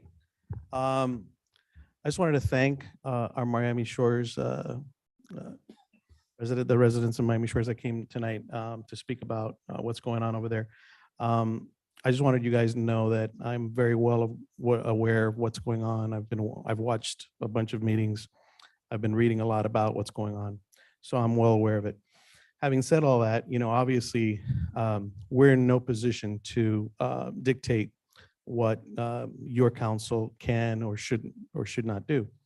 Having said that, just like the last time when they were trying to put a gas station on the corner by the canal, and I chimed in and one of your council members, kind of, I wouldn't say it attacked me, but came after me privately. And telling me that, he was surprised that a council member for another community would chime in on what is happening in Miami Shores. And basically what I said was, look, I would consider it a dereliction of duty as a representative of Biscayne Park if something that is happening in Miami Shores that affects us, that I would not have something to say about it. So just like I said something the last time, I'm very happy as a representative of Biscayne Park to chime in because obviously it is what's going on over there is certainly going to affect us. We talk a lot about here in this community about traffic. We talk a lot about safety. So things that are happening over there are definitely going to affect us, right? So again, I go back to the same thing. It would be, in my opinion, for me anyway, it would be a dereliction of duty not to speak out and say, hey, I think that's, not that it's going to impact them in any way, because from what I've seen, they're not listening to y'all. So I don't know why they're going to listen to us. But, just to stand with you guys in solidarity because it is going to impact us. Okay. So I really do thank you guys for coming today and speaking in front of us. Thank you.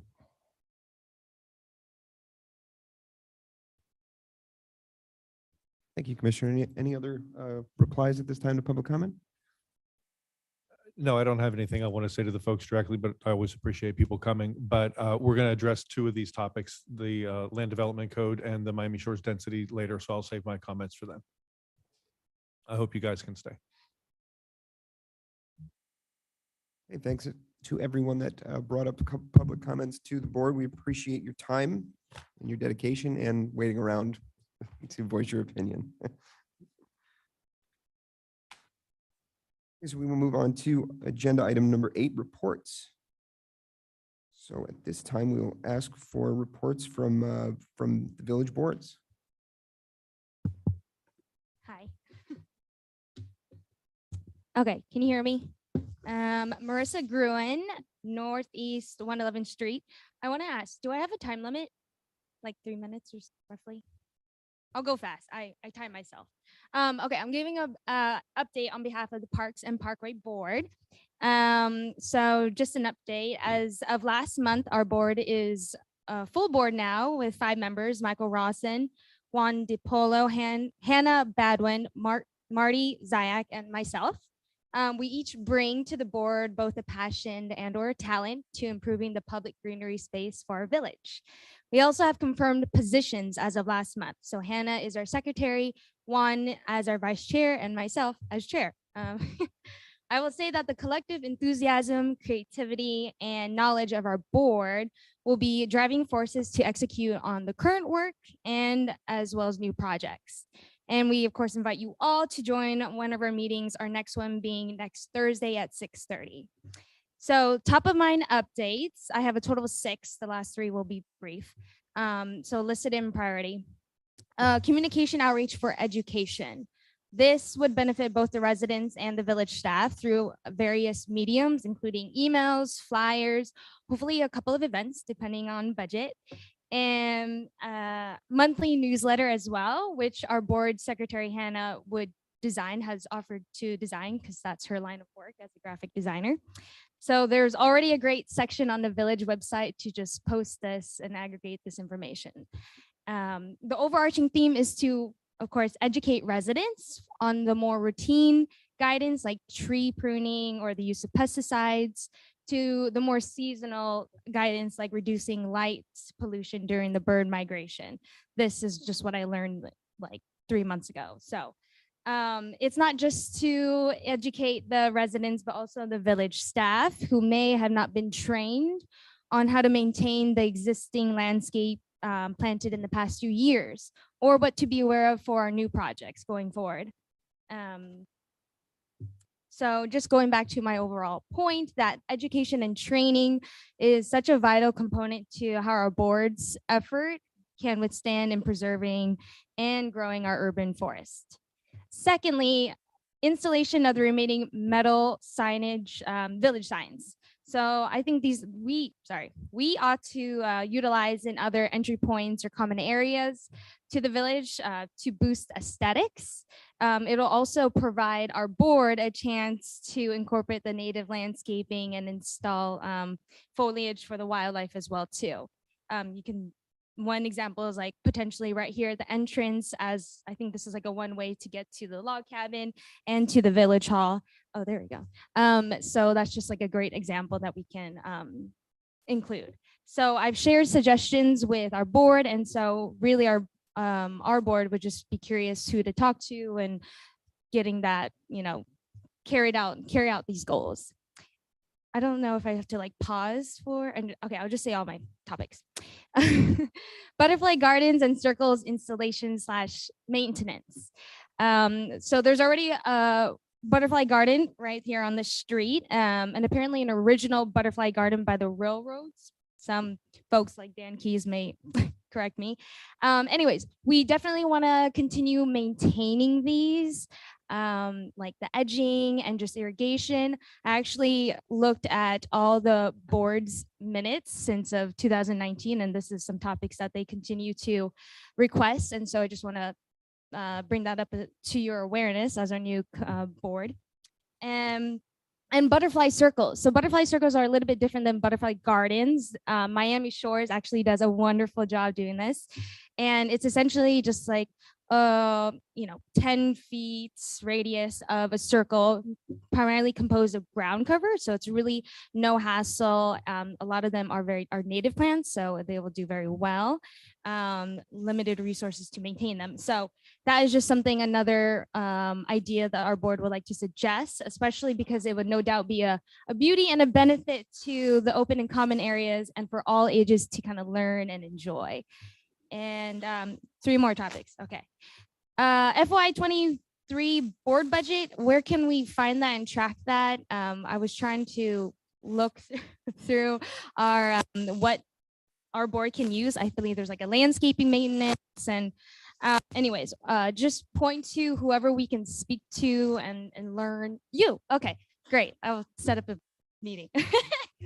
And news came up that our public works manager has left their role. And so essentially we were just curious what's the status on the replacement. That way we can invite them. I guess it's typically the thing that they join us because we work very close hand in hand. So update on that. And last but not least, grant and past work updates. Our board within the past few months has worked on a few projects, including the 121st Street project, the Neat Street grant, and then the Australian Pines. Really, we essentially want to know if there's any kind of new work or additional work that needs doing, like, are you guys going to bring that to us? We just want to make sure there's closure because there's times a lot of projects are time sensitive. So we just want to make sure we don't drop the ball on them. So yes, I'm done.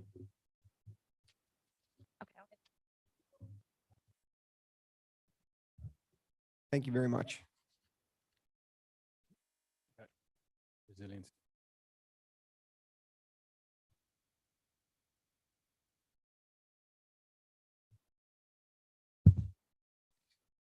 Alexander Bernhard again, 1015 Northeast 120th Street.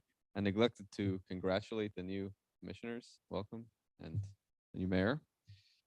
Our meetings for sustainability and resilience are third Thursdays at 7 p.m. Encourage people to come right here in the log cabin, and previously known as the Ecology Board, by the way. So we voted at our last meeting for what we would focus on in 2023 and unanimously voted to continue focusing on solar energy for residents and the village and flood resilience. Those are the two big things that we feel we can help advise the commission on. Those are the ones that are really impacting us: energy costs and flooding, the really big things that we think we can have an impact.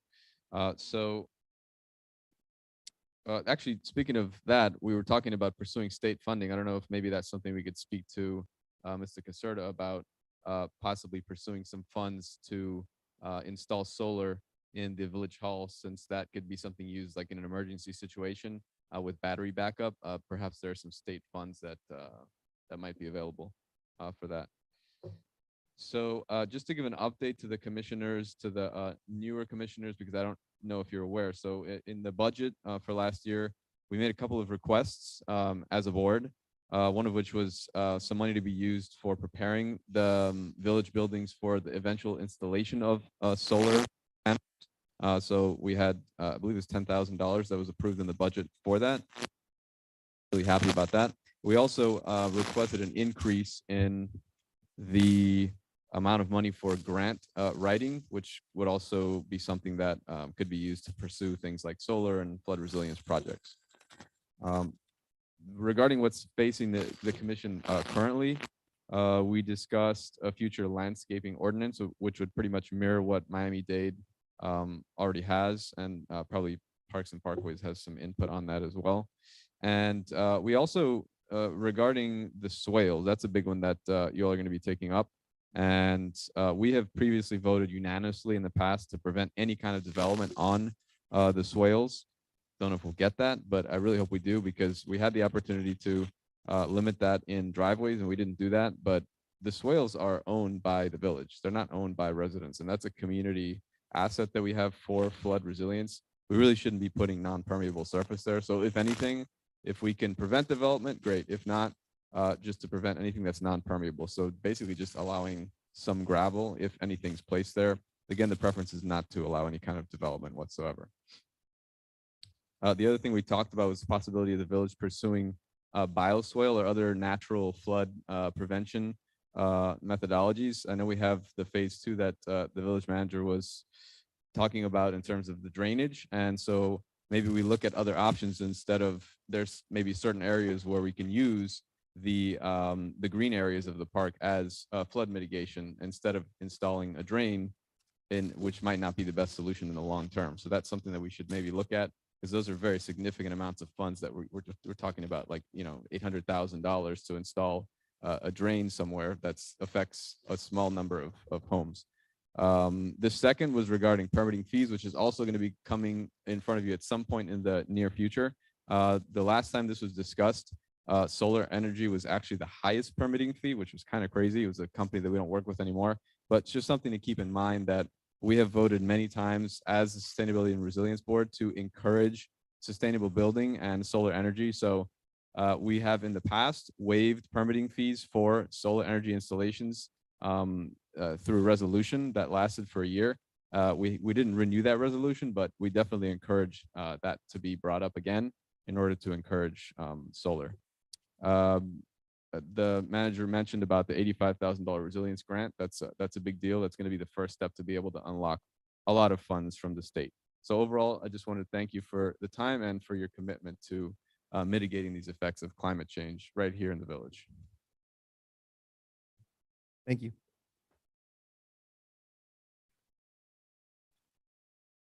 Are there any other village board reports? Seeing none, any additional reports from the village commission?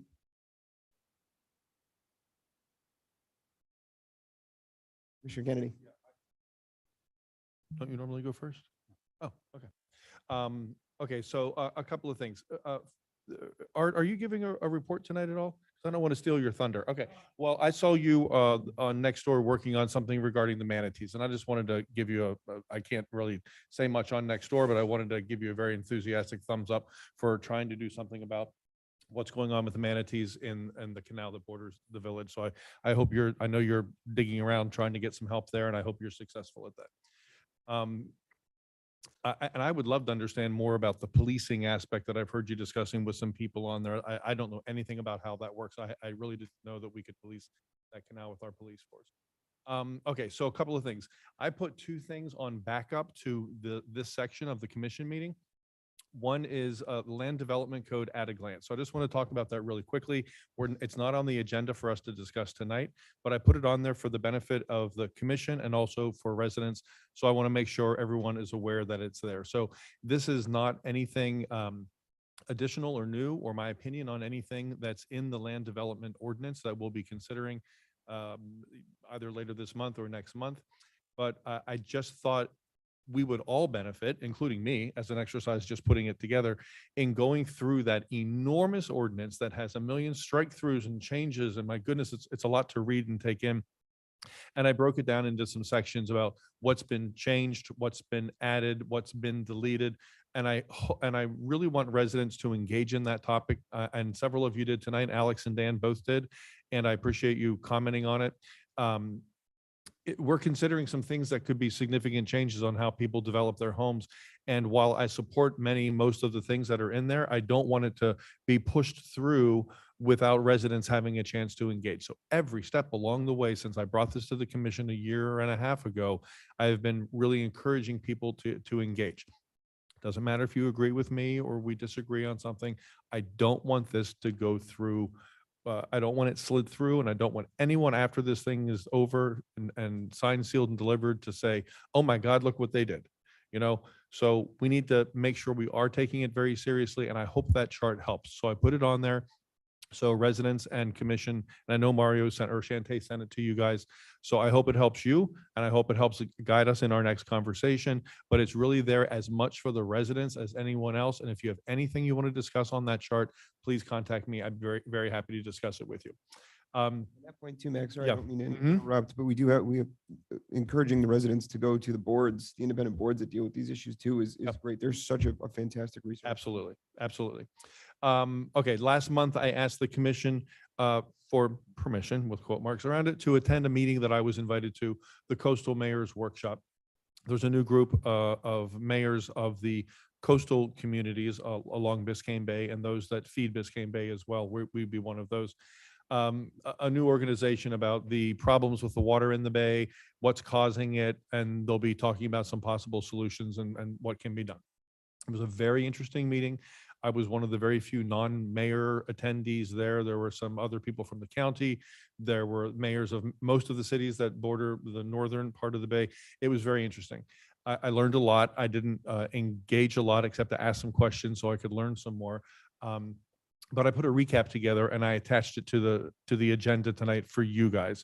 So I feel very strongly that if any of us ever attends a meeting outside of the village, we have an obligation to report back. And I felt that obligation should be put in, that report should be put in writing. So that's why I put that report together for you guys. I didn't want you to think that something was going on that you weren't fully aware of. So I'm not going to go through it, but you can certainly read it. And now, Jonathan, that will be your group to join because it is the mayors of those organizations, of those communities. And you can decide how we'll move forward with that.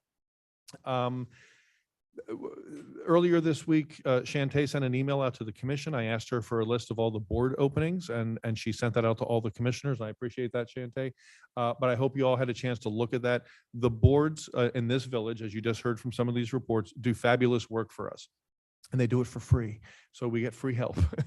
and they're really skilled at what they do and they're really enthusiastic and we're a better village because of the work that they do. So we need to fill positions on those boards. Tonight, we're going to fill another one. I imagine we'll be voting someone in onto another board.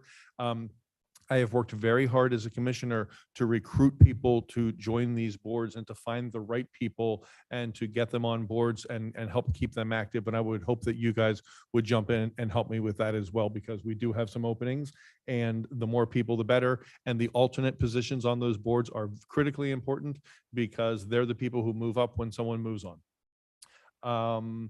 I'm hoping, Mario, in your report that we could hear something about the watering of trees. This is something that's coming up again and again and again, especially the oak trees on Griffing. I've communicated with you by email, but I'm hoping we could hear what's going on there. I walk the village a lot to check out a lot of the public stuff like that. And I specifically have been walking around to look at the trees, and we have some trees that look distressed. So I'm hoping that we can figure out what, who's responsible for that. And I know what part of what Mario is going to say is the county's in charge of Griffing, but I hope we can help them get to a solution to make sure these trees make it. I'd hate for those trees to not make it.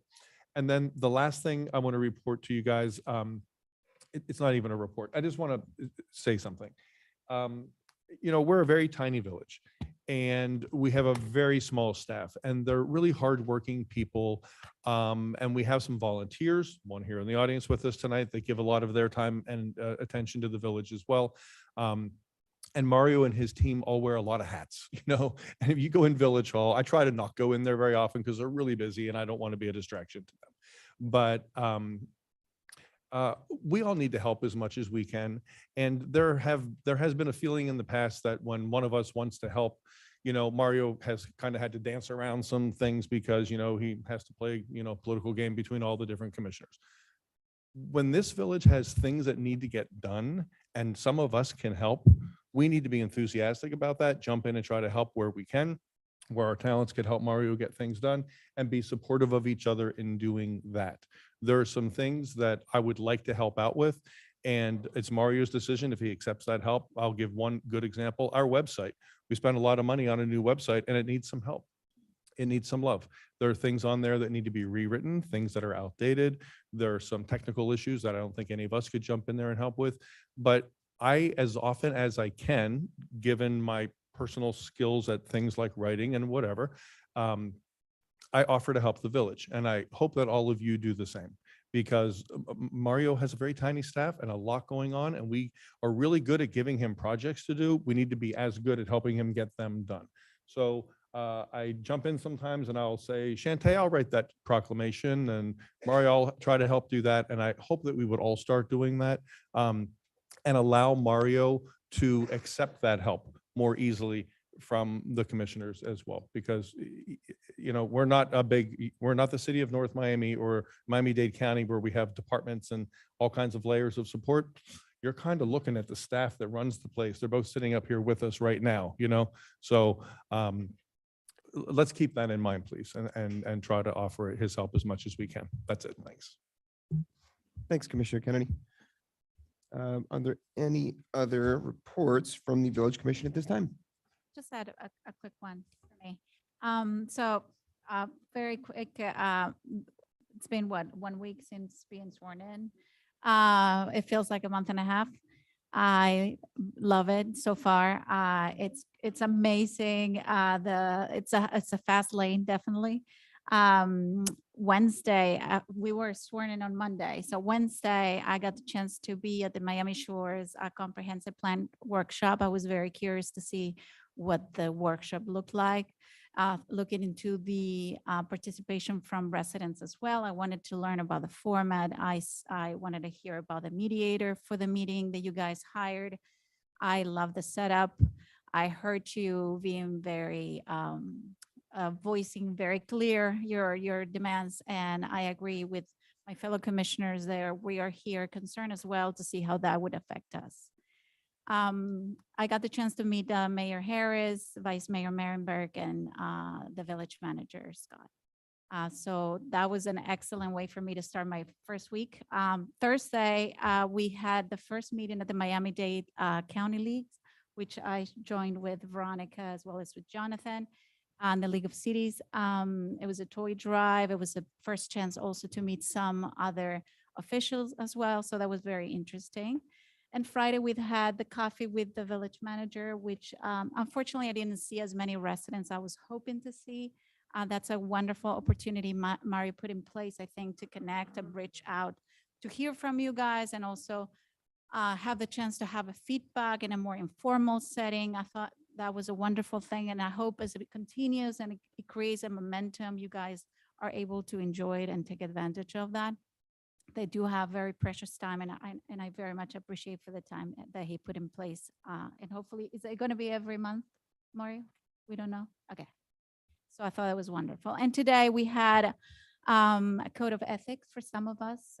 So it was a whole day event. So it's been a very busy week. I just want to let you know, I have a different perspective from public officials after the meeting today. And I very much appreciate having, the ins and outs of what's going to come. And so far, it's been a wonderful ride.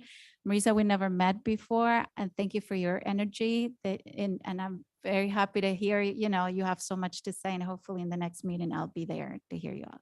Thank you. Thank you, Commissioner. Just to follow up on that League of Cities item too, I know we all spent a lot of time talking to some of the other commissioners from other cities and neighboring counties, and I think it'll be exciting to strengthen the bonds between our neighborhood and theirs. So it was very beneficial. Okay, so any other village commission reports at this time? Okay, hearing none, we will move on to the village attorney.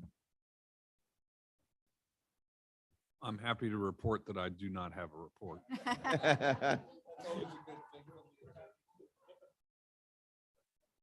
Thank you very much. Well, seizing the moment, then we'll move right on. Let's go over to our village manager report. And I apologize, there are a few things I want to add to the report. Just some items that I thought were important to bring up that occurred after the report was created. First, I'd like the commission to know that, and it will be in my next monthly report written, but I did meet with the district secretary for the Florida Department of Transportation here in Miami-Dade County. I inquired with regards to a few of the projects that they said that they were going to do for us, which was what the chief had mentioned, painting the speed limit on the roadway, which will be, it's a static sign, but it's something new, and it'll gather the attention to call attention to what the speed limit is. The feedback signage for the speed limit as well. So, and fixing some that we had there. Those are permitted, plans are ready to go. It is now in queue. The way that DOT does these contracts, it's called a push button contract. So when they have an accumulation of work, they'll then push it over to the contractor, and then the contractor will do all the work. They don't do it as the project becomes available because there's a mobilization cost that the contractors absorb to get the equipment, the material, and their crews out. And so if they only do it for one project, they're wasting a lot of crew time on their end, and it's not profitable for them, basically. So right now, the secretary has said, we've done as much as we can. It's in queue. We promise we'll get it done. There's not an estimated time. because they're waiting for enough projects to be accumulated before the contractor then goes out and does the laundry list of whatever the district will have. So I will maintain communication with them and report back as soon as I have some kind of dates. But knowing DOT the way that it all works, we'll probably just see them out on 6th Avenue before we're told. One interesting aspect, an additional request that I had made was to extend the median of 6th Avenue through 121st Street so that we can prevent any more turning either east or westbound or traffic cutting through 6th Avenue to help prevent a lot of the accidents that we have. They said that they would do, they before making that decision, they have to do an engineering study. And if the engineering study does allow for it, then they would hold a public meeting with the community to see if the community and the neighbors would want that. I'm pretty sure that we would all say, yes, please now. However, one thing that I did ask, because I keep pressuring every single time I have an opportunity, I keep yelling about a traffic signal anywhere along between the 12 or 13 blocks to help slow down speed. According to their studies, it's not called for in between where we already have. However, the district secretary did say, are you open to traffic circles? I said, I'm open to anything you're willing to give me. And she goes, I don't know if there's enough room on 121st Street, just by Google Maps, maybe. But she did direct her staff to do another study, essentially, or an evaluation, better said, not a study, an evaluation, to see if that could be an option that we use on 121st Street. Again, depending on what the evaluation will say, then we'll have a public meeting and we'll have that discussion to see if the community even wants that. What I'm pleased is they're not closing the door. I'm not saying that one solution is the end all be all of it, but they're not closing the door and trying to work with the village or to see what other type of solutions are available. So that's a good sign. Commissioner Kennedy did bring up, and the commission, you all did receive an email with the board vacancies. I just want to put it out there for the residents. We have one vacancy on the Biscayne Park Foundation as a regular member. We have one vacancy open in code enforcement. For alternatives, we have a vacancy in Parks and Parkway, Code Board, and Sustainability and Resiliency, and as well as the Planning and Review Design Board. And these are for alternatives. So one open position in the foundation and the Code Enforcement Board, and alternatives, again, it's Parkway, Parks and Parkway, Code Board, Sustainability, and Planning and Review Design Board. Next, I handed out several flyers with the clerk on Friday around the intersections where the projects are going to be starting. We should start seeing the excavator coming in to the village. They're going to start working. I know that they're trying to locate a staging area. We've offered several of the village locations, but they're too small for the equipment. So they're currently trying to talk with the church to see if they can lease some of the property and be able to stage the equipment that they'll need for the project. For the various pipes and drainage and inlets that they're doing. During actual construction, we will see the excavator, the barricades within the project limit. So in that intersection, and again, those are 5 areas. That's on 11th Avenue between 119th and 121st, 121st between 11th Avenue and 11th Court, 115th between 6th and 7th Avenue, 113th between 9th Court and 10th Avenue, and 111th Street between 10th and 11th Avenue. So when they're working in those intersections overnight, they lock up the equipment, but the equipment stays there. We can't, it would take too many hours in the day to move an excavator from a staging area that could be here by the church to another aspect of the project. So I am hoping that once we get started, it's a fairly simple project when you look at construction wise. So I'm hoping that it will be done by the end of March. I do have a project meeting with them on Thursday. As we do know, Albert Dominguez, our Public Works Director, did retire. I did mention this at a prior meeting, but I do want to just reiterate. Right now, what I'm looking at is I'm looking to split up and seeing how we can use the budgeted amount for the salary and his position and benefits as much as possible. So GAP, which those are building and planning, in their contract, they have provisions to allow us to fill staffing through them for certain positions.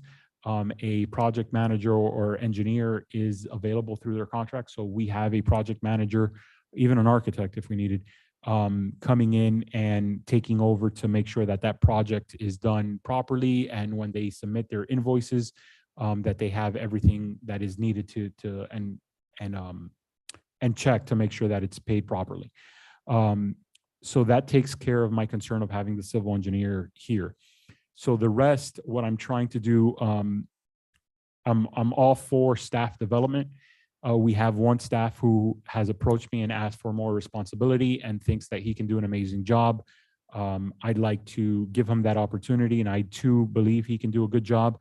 Our Parks and Recreation manager believes that he can coordinate our Public Works guys and manage a lot of the day-to-day and administration aspect of the position, making sure that the guys are coming in, making sure that they're turning in their timesheets, coordinating, making sure that they're following up on all the tasks that they're supposed to do. So we're gonna try that for the first quarter of the year to see how that's going. And then one of the things that I would like to do is see if we can carve out part of that salary for a part-time landscaper to come in. Full-time is going to cut budget-wise a little bit too difficult, but I think we can at least get a part-time landscaper / arborist. Many of our crews already do trainings throughout the year and get certifications. But I think someone who's a little bit more experienced on that end will benefit with the amount of landscaping and canopy that we have. We do, just to answer a couple questions that were asked during comment or the commission reports, our Public Works crew do go around watering the trees on a regular basis. I will ask them to increase, especially on Griffin. It's really the responsibility of the county. It is their tree, their warranty, and their contract. But you know, it's water. I'll say it rained a little bit more than what they probably maintained. And I'll ask them to maybe step up some of the efforts. I know they do it at a bare minimum once a week on the established landscape that has already been planted. But I'll ask them to step it up so that see if we can get some more establishment and growth out of the trees. Coffee Connections was the first one. It's something that we'll have staff available for everybody to come and just have informal conversations. So based on when you all establish the commission meetings, I'd like for them to be the Fridays before the commission meetings. That way our community has an opportunity to read through the week prior the agendas. As you all know, you all get the agenda on the Tuesday before a commission meeting. That is also the exact same time that staff puts that on the website as well. So it will give you all, give the community a few days to be able to kind of take a look and come and have a conversation, whether it's that or anything else, it's fine as well. So we'll look to do that on a monthly basis. We do have the holidays upon us. And so on a yearly basis, the commission always forwards the clerk and myself some volunteers in the community to be judges for home decorations and things like that. So if you all can send me by the end of the week a judge, then we will then announce, and we'll do the announcing this week as well, as to the holiday and the decoration awards. And then we'll work with the judges so that they can see what the process is for judging the various houses that are nominated throughout the month of December. And then we'll recognize those winners come January.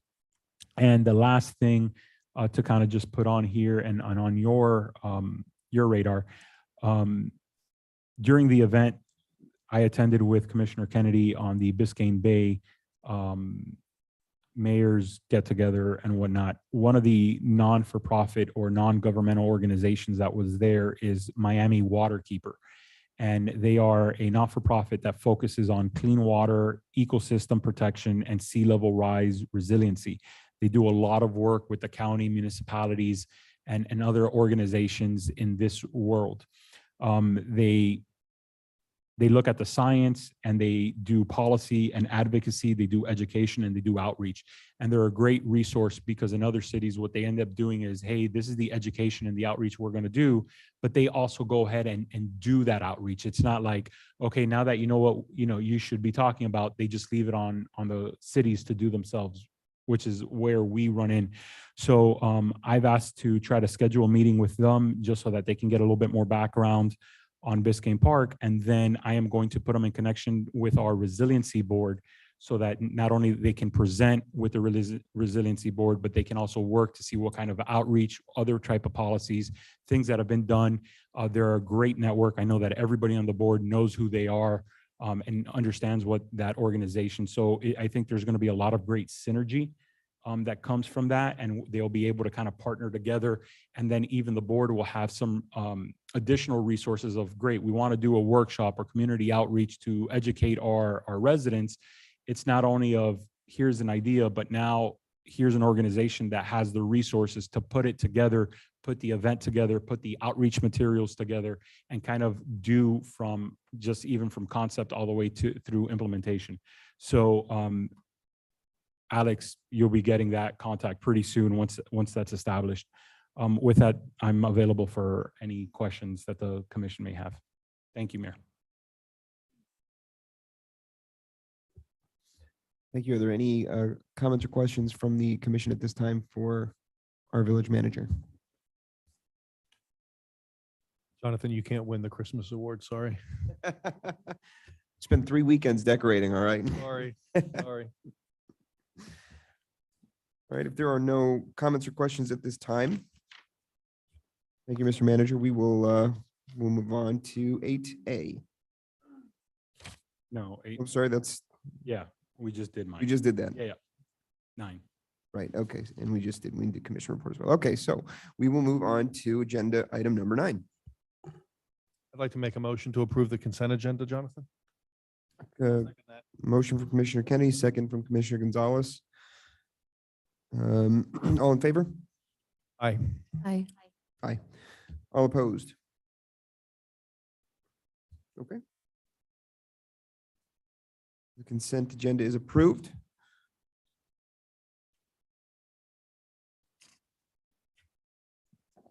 We'll move on to item 9A, commission minutes. No, that's already been voted. Oh, sorry. Apologies. Okay, so we will move on to item number 11, resolutions. We skip 9C.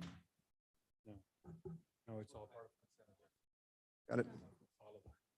All right, we're moving on to 11. Okay, we are on to item number 11, resolutions. Can the village attorney please read 11A onto the record for us? Resolution of the Village Commission of the Village of Biscayne Park, Florida, establishing the regular commission meeting schedule for 2023, providing for an effective date. Motion to approve resolution 2022-52 commission meeting dates for 2023. Motion from Commissioner Kennedy. Do I have a second? I'll second that. Second from Commissioner Amsler. Is there any discussion on this item? I have a couple of things, but go ahead, Veronica. I did have one quick question that possibly becomes an addition. It's probably the same. In the course of our introduction last Thursday evening, and we did meet other commissioners and elected officials from other municipalities.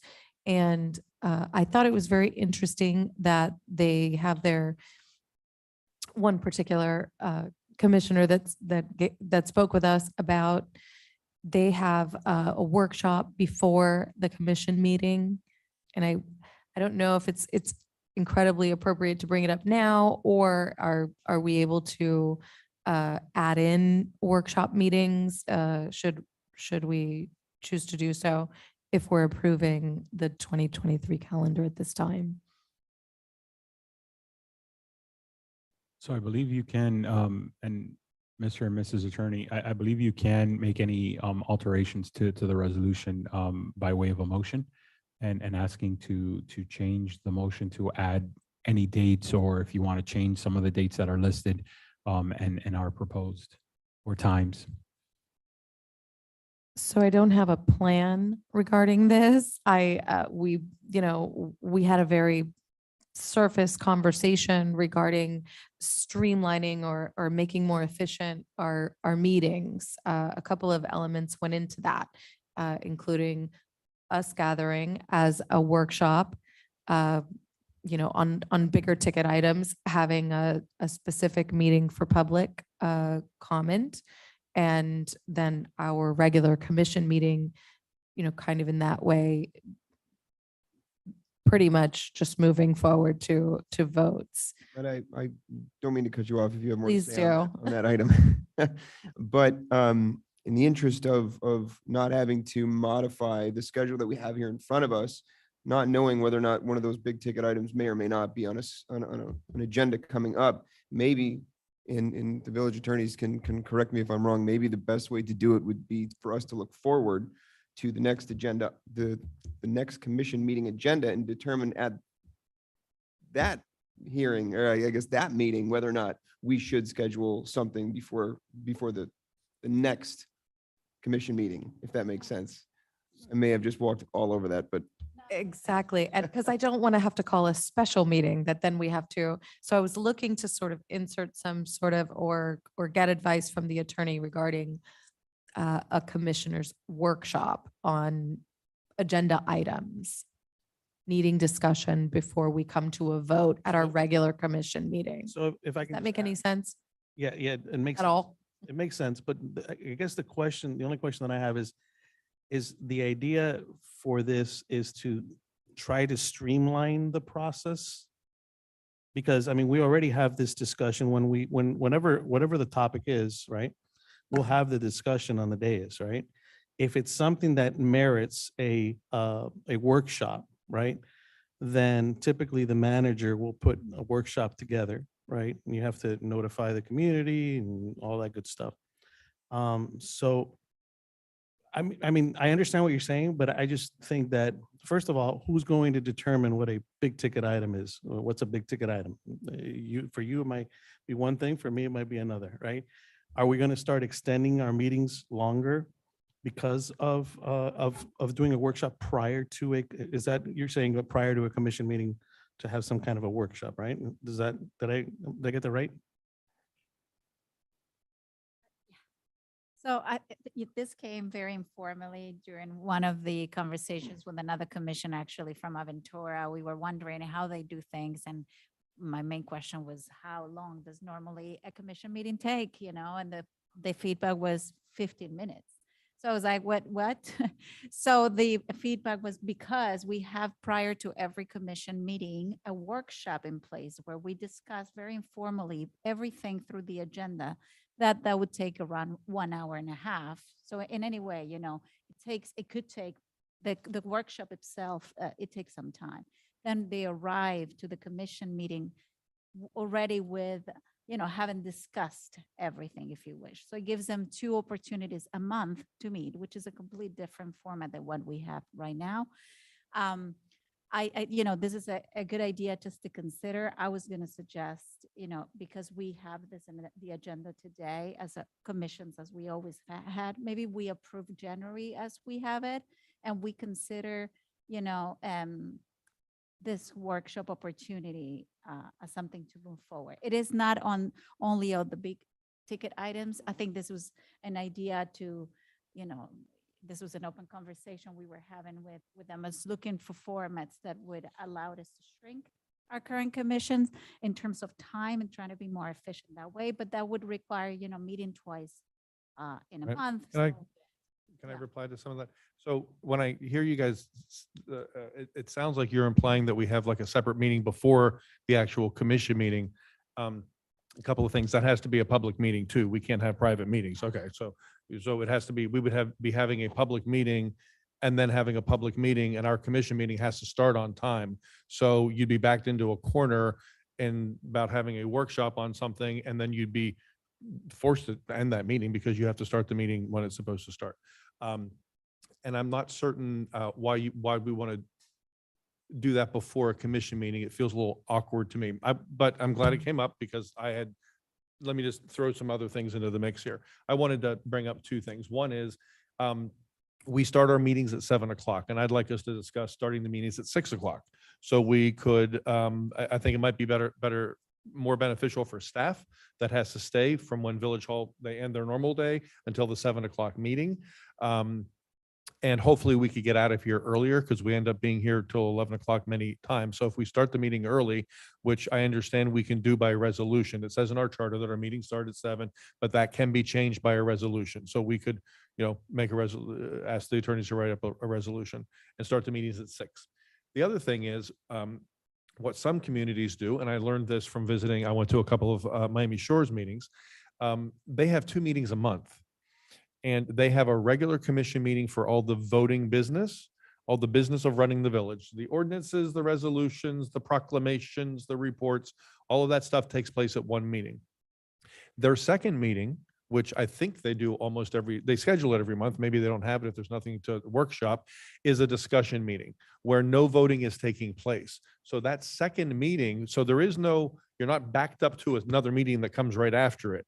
It would be like, the first Tuesday of the month is the regular commission meeting. I'm making something up here. And the third, I hate turning my back to people. And the third Tuesday of the month is the discussion meeting where anything that's being discussed but not voted on could be put onto that agenda. That way the pressure's off. Because what you're going to find here is that very often we're looking at an agenda and we're going through an agenda and there's big stuff, especially when there's ordinances, because they have to come first, and resolutions. And then the discussion stuff is at the end of the meeting.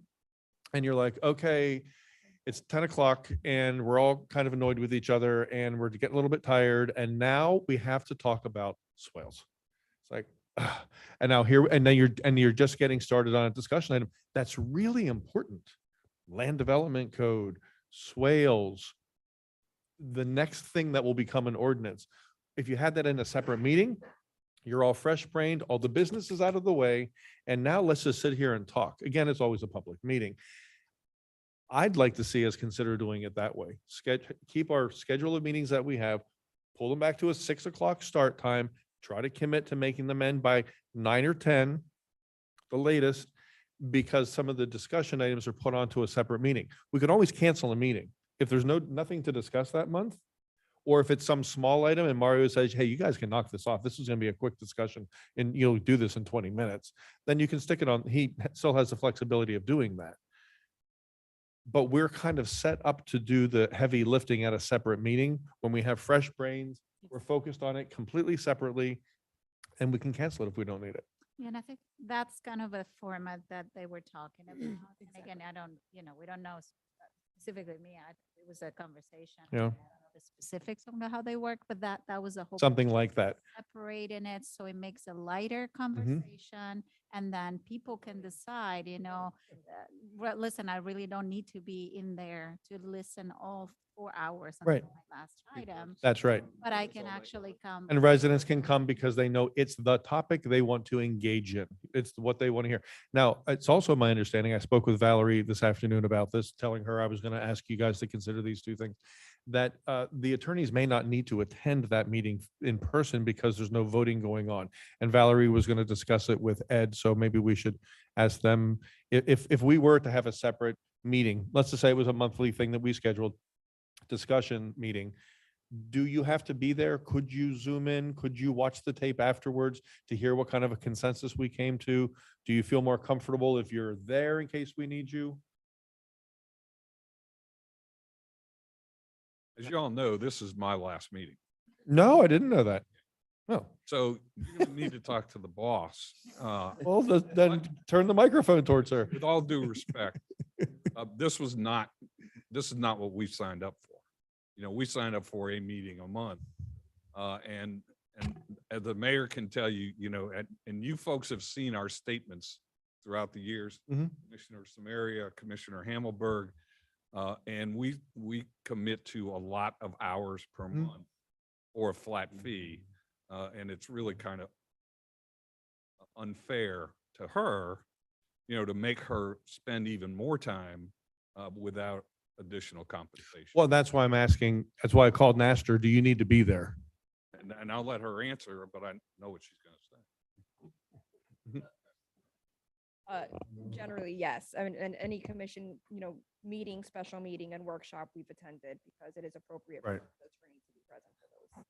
So you wouldn't be comfortable if we were doing this without you and you got filled in later? Okay. So Would not be comfortable. You would not be comfortable. So if history is any sign of what's going to happen going forward, nothing is going to change, guys. Whether we have we're going to continue, we're a tiny little village. And we obviously we have limited resources. Anytime there's a meeting, there's a cost associated to a meeting, right? Doesn't matter if it's an hour, doesn't matter if it's another day, whatever. There's a cost associated for us to sit up here and think that because we're going to have separate meetings or other meetings or start earlier or start later, whatever we're going to do, that it's going to change the amount of time that we spent up here talking and discussing things that are important. It's not.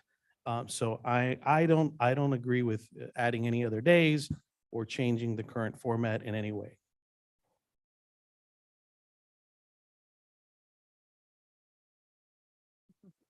Okay, well, that's why I wanted to have Valerie chime in there about the separate meeting. So clearly, if we were going to do that, we'd have to talk about how they're compensated because as a reminder to everyone listening in, we pay our attorneys a flat fee. They don't get paid by the hour, by the job.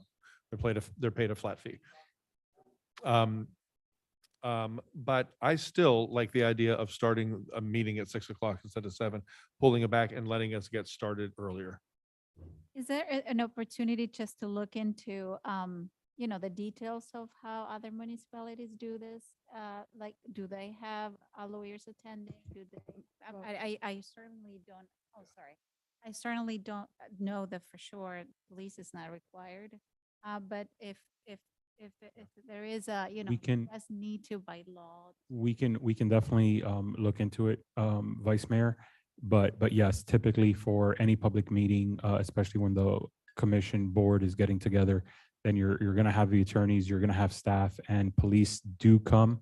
It's more of a safety concern where you could have board members or residents that become distraught, become disruptive. We've seen in other school boards, in other municipalities where people have gotten violent over topics, which to me sounds a bit ridiculous, but it's for the safety not only of the residents, but the board and the staff that are present. And so my point was to conclude it. It was more about maybe having the chance to, before we just push it off, to investigate a little bit more. So maybe we agree that the next month or couple months, we continue with the format we've been working on, and then we have time to go ahead and check how those specifics would look like in terms of who needs to be attending, how they currently are doing it, and why is that it's a good, case to the cost associated. Maybe we kill it. We're like, no, certainly, we went ahead, we looked into it, and it wouldn't make sense.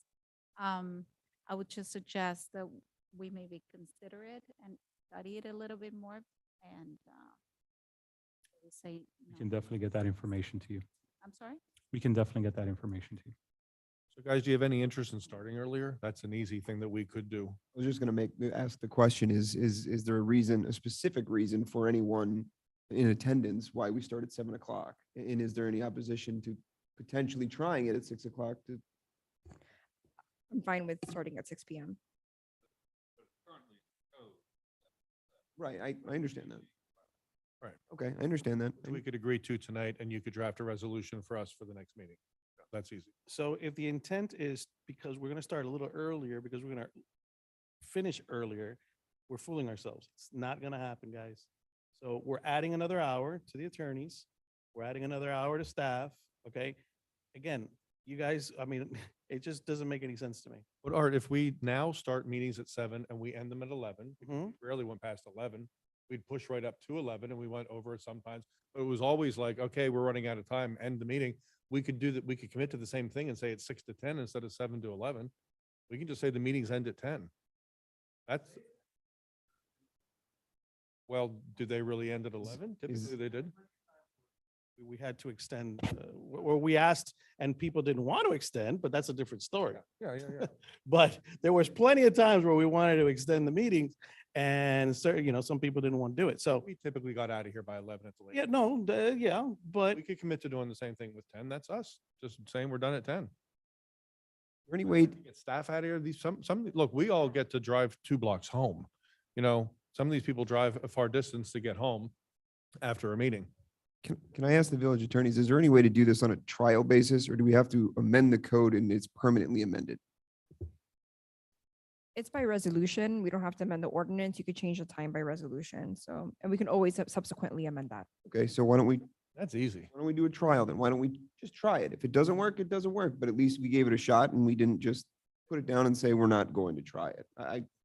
If it takes the same 3-4 hours, whatever it is that the meetings usually take, that it takes the same amount of time. But if there's a possibility of ending a little bit earlier for the benefit of the village, for the neighbors, for the staff, then we can try it. I would be open in trying it. Maybe even just for the first meeting, we'll see how it goes. Well, we have to change we have to Would pass a resolution. Approve the resolution as amended to have the Yeah. start times of the meeting be 6 PM. We'll do that just for the year. And if at any point during the year, the We 6 could PM change isn't working, we'll just change it to the 7. We'll come If- back if as a we- separate item. I'll agree to that as long as we all commit to a 10 o'clock time limit. Pinky swear, Art. Yeah, well, fine, but but I want a pinky from everybody. in the room. That didn't sound good. I don't, Okay, so do I need to amend my motion? I think so. Okay, so I have the motion to pass, oh Lord, sorry. Resolution 2022-52, and I'd like to amend the motion to pass Resolution 2022-52 with the change of the start times for 6 PM for the meetings. Okay. We have a motion to approve the amended 2022-52. Sorry, second. Second that. There's a second from Commissioner Amsler. Okay, all in favor? Aye. Aye. Aye. Okay, any opposed? Seeing none, the amended resolution passes. We will begin those commission meetings at 6 PM going forward. And ending at 10 o'clock. Yes, and ending at We'll 10. never hear the end of it from Art. Okay, so that takes care of 11A. I believe we already No. took care of 11B. No, we didn't. I apologize. 11B. Village Attorney, would you please read item 11B onto the record? Yes, Mayor. A resolution of the Village Commission of the Village of Biscayne Park, Florida, approving a professional services agreement with Governmental Management Services, South Florida LLC, for professional accounting and financial reporting services in an amount not to exceed $68,250. Attached hereto is Exhibit A, authorizing the village manager to execute said agreement, providing for incorporation of recitals, providing for an effective date. Mr. Mayor, if I may. Yes. Just to give you a quick background and a recap on the item. GMS is the consultant that the village uses since 2016, I guess. I thought it was 18, but 16, with regards to our finance department. We don't have a finance director in-house. We don't have a accounts receivable. We do not have a CPA, an auditor. All of these things are common. We don't have that within our village. We have a consultant that does that. In the memo, I provided all the day-to-day and the scope that they provide for their retainer or their flat fee. That fee was looked at and approved. It's a budgeted number, so we're not asking for any increases or anything. The main difference between the previous agreement and the current agreement that's before you is that we have put in a option. So should the commission over the next 2 years wish to do any type of financial analysis, That's not part of their normal scope of work.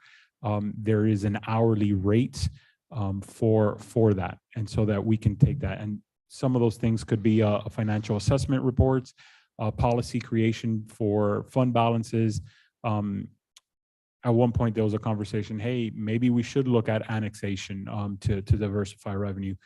That there's a huge financial component that comes to that. Even now with the county, I know the county was looking at potential vetoing today as to what cost a city would have to take if they annexed an area and what they would have to pay to the county.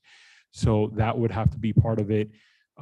There's a number of different financial analysis that we can look into and get into. So because that's not part of the normal scope, we at least know what the hourly rate would be, and we can engage the vendor to do that. I would tell you that right now, not having GMS on board would create chaos when it comes. They are very professional and continue to do a very good job. I've worked very well with Paul and Sharon over the last 2 years, and I'm happy to report that in the 2 years that we have been here, the state has approved our budgeting process, and we've had no significant findings in our independent audits. And I think that's a testament both to staff and working with the consultant. Also, if you look at the general funds, based on how we've been managing, we've been able to recover our general fund balance. We've now split it. So it's, from a 3.2, we're down to a 1.5. I don't know that I like that characterization that we're only at 50%. But we've been able to build a budget where we build a budget to 95% of the expected revenue. And that's a 5% buffer that he mentioned in his overview. Why is that important? Because you never know if you're going to get the full 100% of revenue. So when you budget, you have that at the end of the year. The good part is if you do get the 100% of the anticipated revenue, people could be late, people could be in foreclosure, which is why we wouldn't receive that 100% revenue. But if we do get it, then there's a 5% buffer that goes into the reserve. So every year you are adding money into the reserve or the general fund. And so that's one component of how to do that. So my recommendation, and if you have any questions, I'm here, and I know Paul is still here with us. If you have any questions, we'd be happy to answer. But my recommendation is that we do approve the contract and the agreement that's before you. Thank you. I have a couple of questions. I don't know if it's for you. Oops, sorry. Yeah, let me take that part first. We'll go to discussion. So thank you, Mr. Manager. Request a motion to approve. Motion to approve Resolution 2022-53 GMS Financial Services Contract Renewal. Motion from Commissioner Kennedy. Do I have a second? I second it. Second from Commissioner Gonzalez. And we'll move on to discussion. Okay, so I guess, Paul, would you come up here in case Mario can't answer it? Maybe you can answer it, but yeah. All right, so this agreement expired in November, correct, Mario? Yes, sir. And it's $68,200 a year. What was it last year? I'm just curious because I don't have that on the top of my head. 65 and some. Some of those 75%. We did the same thing following the lead of your manager, that what the employees in general were given for their cost of living increase, we did the same for our anticipated budget. The agreement also stipulates that there's after the first year, there's 4 additional years actually agreed to. It also says it's subject to the same terms and conditions. So that means that there's not going to be any increases for 5 years? No, in this one, what we've done is what is the normal practice is we put our costs into the budget. So when you approve your budget, GMS's annual costs under what I just said a minute ago would be the way we would handle it. So if you're going to give a 3%, the village can only handle a 3% increase. We wouldn't ask for a penny more than that. We would put it in and you would approve it as part of the budget. And it actually articulates that in this contract. It does. Yeah, it says it in there. Because the only part that I saw was the subject to the same terms and conditions, and that part Yeah, it's added in there at the bottom. It does clarify it. So in other words, that's our opportunity. If we didn't want to renew, basically, we wouldn't approve what you asked for in the budget. That'd be a weird way to do it, but you. Yeah, but that's one, okay, but that's because your contract renews in November and our budget's done by the end of September. Right. Okay. If I may, that was not put in this contract for the COLA increases. That's just a the amount. principal approach that we Okay. use, but yeah, it doesn't say that. It just says that the annual renewals will be tied to, you wrote it, I'm sure, but the whatever is adopted in the budget. But the policy that we've enacted that I would stick with is just what I said. That we would go with. If I just read the provision so that y'all get clarification. Please. Is that the compensation amount for any renewal term shall be in amounts as approved in the village's adopted budget. Okay, So you get to control, what that is going forward. Yeah, If you you, set if it at you the renew, budget. right? And that's well before November, so you're in good shape. Okay, thank you. And the last question is obviously a question that every single resident that I talk to after these things happen is, why is this not going out to bid? So I would like Mario to talk a little bit about that.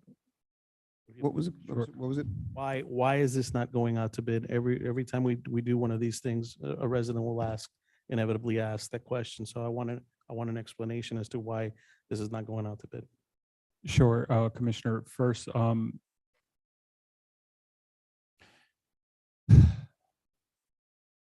I want to make sure I use the words carefully, and I don't want you or any of the residents to misinterpret what I'm saying, but I'll be completely blunt. In today's market, okay, companies and consultants, they're going after, and there's a limited capacity on what they're able to do. Every industry is essentially hurting for employees, right? And so there's a certain capacity that any business can take in before they start deciding, do they go after a certain contract or not?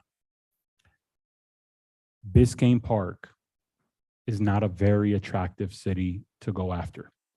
Multiple times we have had projects, our building and planning, our construction projects, where during a pre-con meeting or our pre-bid meeting, I'm sorry, we might have 6, 7, 8 different companies. And when it comes down to bidding, we have one, just one. When we contact the other companies that attended, hey, how come you didn't bid? Wasn't worth our time. The rates that we see throughout the industry oftentimes are, if they're going out to bid now, are higher than what we currently have. When we piggyback, we're usually picking off a contract that's several years old, right? There's a certain time frame that we still have to be able to meet. I think it's within 24 or 36 months. And I know legal does a checklist to make sure everything's okay. But we're in a reality where, in some cases, I think some of you will know, and even our residents will know, buying power. We don't have very much buying power as Biscayne Park. GMS, for the past 2 years that I've worked with them, and in their history that I've seen dating back to 2016, has done a really good job for this village. I think it's protected the village with the finances. We saw at one point, as it was reported today, it's gotten down to a point where at one point we had 200,000 in reserves. And yes, it was because we had a hurricane or a tropical storm, if that's what it was, hit Irma. And so our funds were depleted. But to be that low, other municipalities get to a point of near bankruptcy. And because of the prudence that this organization has showed in working for us, and even at the price point, look, you can't hire a financial director for $68,000. It's non-existent. if you look at what CFOs are in today's market within Miami-Dade County, minimum is 150,000. And that's not including benefits. That's just on the salary portion. Okay, that's $50,000 more than what I make. We are not in a position for many of these to really go out and all of a sudden we're not going to see a huge influx. This is one of these aspects that I think it's going to benefit the village to continue this relationship. If we do go out to RFP, we would still need an agreement with GMS to continue to cover until we get the new proposal, RFP, the negotiation. Even if we start working on it tomorrow, we probably won't have something before you until at least March or April, and then transition over. So we would still need some kind of extension that one way or another. Based on what other contracts and RFPs have done for this village in the 2 years, I will tell you that I'm pretty confident we will be spending much more than $68,000 for these services. I just think that's the reality. And I know it's not, it's heavy, what I'm saying. I'm sure that there is, well, let the market decide that. Absolutely. But I also take that approach of what is in the best interest of this village. How do we protect the village? How do we save every penny we possibly can? And that is why I'm recommending that we continue this agreement with them. I would even, I'm sure we can even see, I don't know if this would classify Ed under professional services, which is another aspect within our code which exempts procurement. But you know, I just think that this is a contract that's important for you all, and my best advice, and we can go whichever direction you all want. My best advice that I think will benefit the village the most is to continue the agreement that's before you. I think Ed's got a. Yeah, Commissioner Gonzalez and residents, professional services, which is what this is specifically exempt from the competitive bidding requirements of our code. So notwithstanding Mario's eloquent soliloquy there, not required. We're not. I want him to keep we're not going. We're not required to bid that out. You know, and it was the same thing for Dave Caserta as well. They're both professional services contracts and therefore exempt from the competitive. But we could put them out if we chose. You could certainly direct staff to do that. Absolutely. I appreciate it. And listen, this is nothing against you. I understand. Obviously, you know, I've been here long enough to know what an amazing job Paul and his team have done for this village. And I'm very appreciative of everything you guys do. But it's always a question that comes up every time That's fair. we award or sign a new agreement with somebody, you know, so I appreciate the attorneys. I did have one last question, and this is probably, well, I'm sure either one of you can answer. There's going to be a fee added to this agreement now for special things that are done outside of what is contracted, correct? Mario, that currently doesn't exist, right? There's an hourly fee, right? Correct. So how do we currently handle that? There's no projects that we've engaged with GMS to be able to do that, at least in my 2 years here. I don't know before. So, okay, so that's the question. So then what's the need to add this? Based on various conversations over the last year, With them? No, on the commission on various topics, potential. At one point during budget, when we were talking about revenues, we were talking, hey, should we be looking at annexation and what that could cost and what are the implications? When we're talking about general fund balance, and I know the commission during the budget, we split up 50-50, but the question is, should we go deeper and see if there's any policies that should be enacted, and how would that look if we want to look at potentially going after projects and taking out loans, or at one point even doing a bond? You would need a certain amount of financial analysis before you can move in those steps. None of those are actually within their scope, and so we would be kind of at a standstill and try to go through and trying to find companies and whatnot. So this allows us to kind of engage with GMS to be able to start moving in the direction for any of those conversations. Now, the fact is, we might not use that aspect at all. And the commission's like, no, we're kind of focused on what we're doing, and we don't need to go down those roads right now. Yeah. But if the commission wishes to start addressing some of those and start talking, or even expend some funds for any of that type of financial analysis that would have to be done and required, then we have an avenue to use that. So they would give us an estimate on Yeah. basic, on what the amount of time that would be consumed and whatnot. Now, is any, obviously that's not budgeted. No, not this year. Again, I was just looking to prepare and leave the best possible options for the commission, and you all decide as if and when you want to use that aspect or not. Okay, so I know that was in there. I'm sorry, Jonathan, can I? Yeah. Okay, so I know that was in there, and I wanted to bring it up as well because I could not think of an example of anything that, anytime we stepped out of bounds. And I was wondering if, like, that project you and Mario and I worked on, the spreadsheet, would that have qualified for something like that, or was that too small? Not exactly. If it's something I can do, Yeah. can do, then we wouldn't. it wouldn't be- Gotcha. it's Okay. routine. But I knew we had discussed some of the things during the budget process, specifically the annexation, and there was something Yeah, else. so- So, and it's not something we could budget for because it's something that would be coming up outside of the budget. The one unless we example knew. that comes up was after COVID, there was an accounting requirement to maintain any of that grant money. Oh, right. As a Yeah. good example. Yeah, And yeah, so yeah. you don't have to go shop for somebody. We Yeah. have the bench, we have the Yeah. capability to plug right into that. So Got we it. just wanted to put some terms into the contract that allowed you to quickly act. Okay. So, yeah, I was trying to think if there was anything we had done like that, but I couldn't come up with anything else. Okay. Yeah, the CIT audit Mhm. support, that was something we did. That was an add-on. So we had to come back to the commission, you have to think Mhm. about it. And we did like a $5,000, for, Right. that was a pretty big lift. Okay.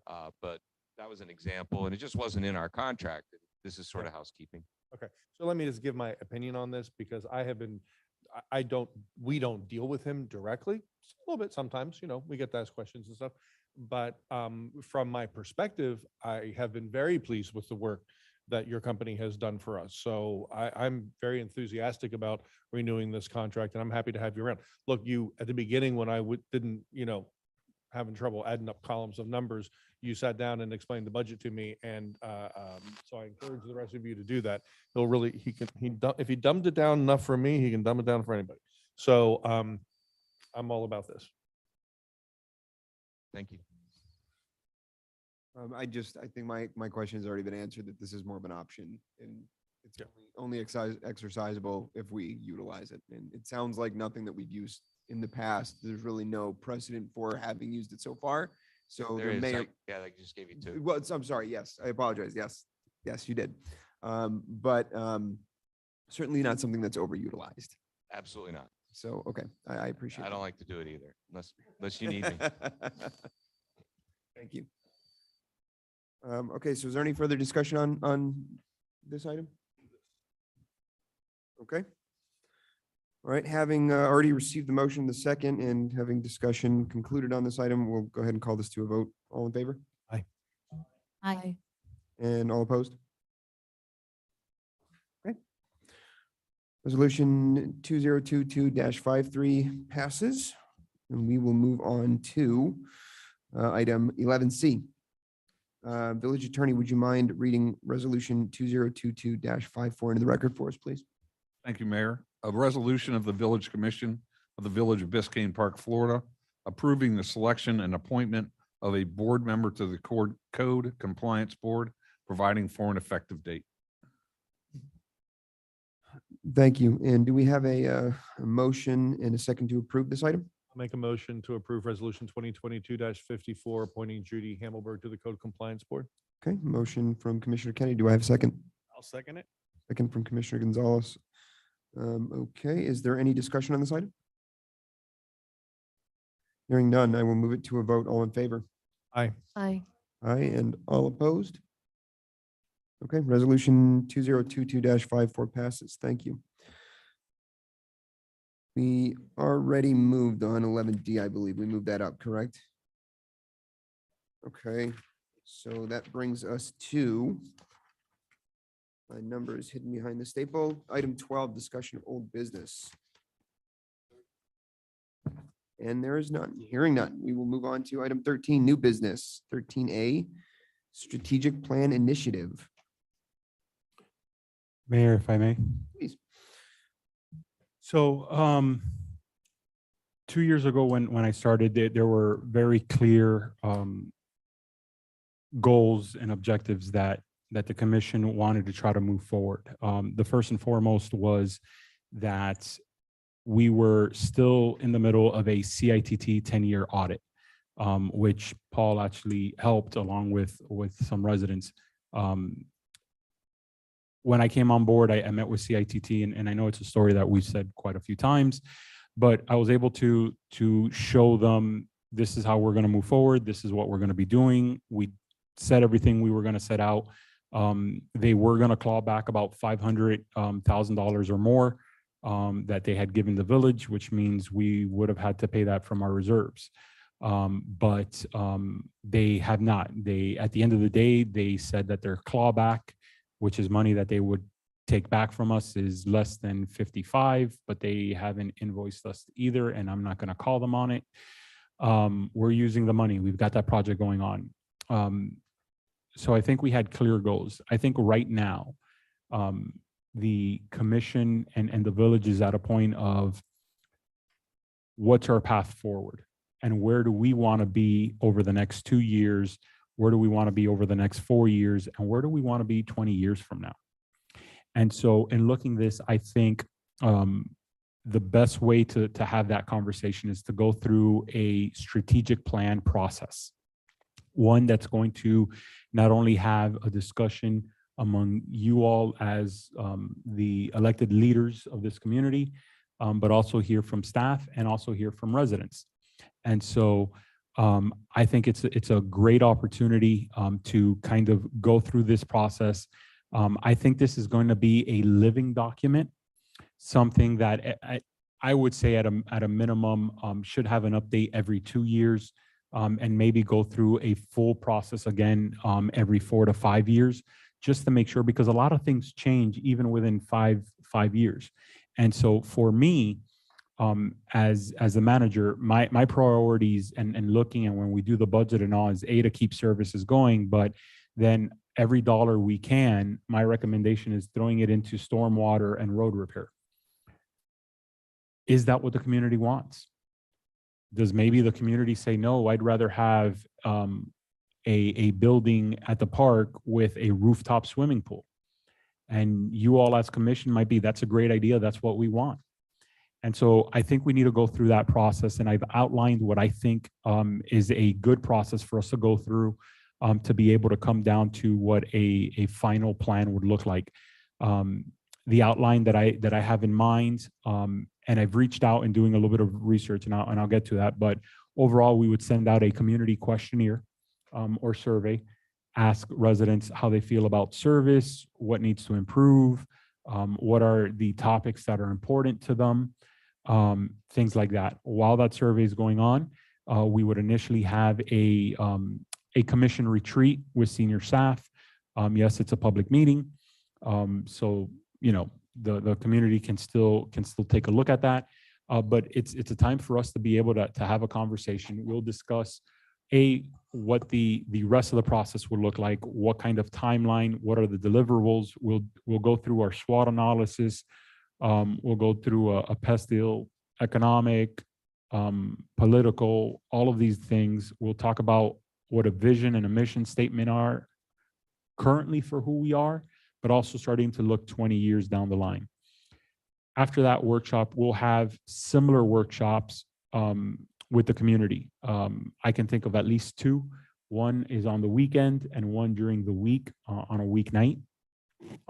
We might even say 3 and have it during the weekday, right? Because not everybody can make it at night.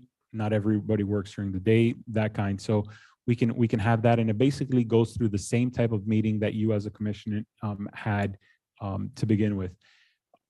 Once both of those meetings and the survey questionnaire comes in, Then we would have another commission workshop where we start talking about what it is that we learned from the community meetings, what it is that we learned from the questionnaire. We now have the baseline of where the commission thought we would be and what we thought. We now can see where the overall questionnaire and the community meetings, where that is, what are overlapping, where are the synergies, and where we need to kind of pivot and say, oh, wow, I didn't know that that topic was that important. And so we need to kind of shift our mindset on these things to be able to cover, right? So once we go through that and we start setting a little bit more and we have those discussions, then staff will take all those recommendations and show and come up with whatever those objectives are, what are the key performance indicators, and what the action steps from staff will be. We'll do that analysis to see from a labor standpoint what is our capacity. It's great that we might have 20 major projects that we really need to push forward. But as Commissioner Kennedy pointed out, for the most part, the majority of your staff is here tonight, and there's only so much we can actually do to move forward, and looking at what, from burnout all the way to what are realistic timelines. And then we might be able to use and do a financial capacity to see what can we do financially. It's great that we want 20, and it's great that we have staff that we can move those 20 projects forward, but if we can only afford one, then you all need to be able to know that, right? And so at the end of the day, the final report would be presented to you. I printed out what the Miami-Dade County did in 2020, and it's about 40 pages overall. And here's the example. It's on their website. It's nothing actually new or anything like that.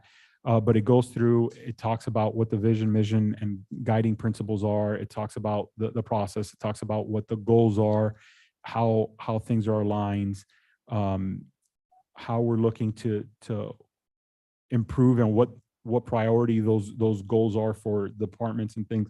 And then at the end, it talks about how each department is supporting those goals. This document then also not only allows you all to know, hey, these are the topics and the items that we want to be moving forward on and discussing and addressing, but it also gives you something that you're allowed to use to further evaluate staff and myself. And so, okay, Mario, you're putting the budget together, but your budget is not connected to what we agreed to, what our long-term plans are. So what are you doing? Why are you not aligning the community's objectives with what you all are doing as staff? Or Mario, why are you putting $100,000 for this project when we have so many? Well, Commission, if you remember during the strategic plan, we've all agreed that this project was the top priority. And so we're dedicating funds towards getting that done, right? So it now presents a clear, so whether I win the Mega Ball or the Powerball next week or next month, and it leaves, I dream, but it leaves a plan for the community to keep moving forward and to keep doing. One of the big issues with the CITT problem was stagnation. We had more than 10 years of not using CITT funds. And so that became critical. Now there's a plan that the community has input, the commission has input, staff has input, and so we know the direction that we're going, and there's no reason why there's not a plan in place where we can continue to move year over year, whether, from a labor standpoint, it's a revolving door, or commission changes every 2 years, or, the dynamics within the community changes, because the community we are today is not the same that we were 2 years ago, or 2 years before that, or the years before that. There's a lot of constant market changes that are happening within our community. So this is a living document that I'll be able to do. Now, in preparation, I've been having this discussion with a lot of different peoples over the past 2 years, and even before that in prior positions.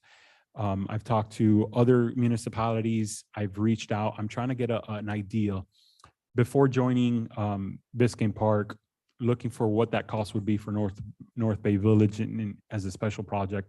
A lot of the quotes that I was seeing was in upwards of more than $30,000 to $40,000. When I started looking at what we would do, I reached out to and I mentioned it here in the memo. I reached out to different type of organizations and people.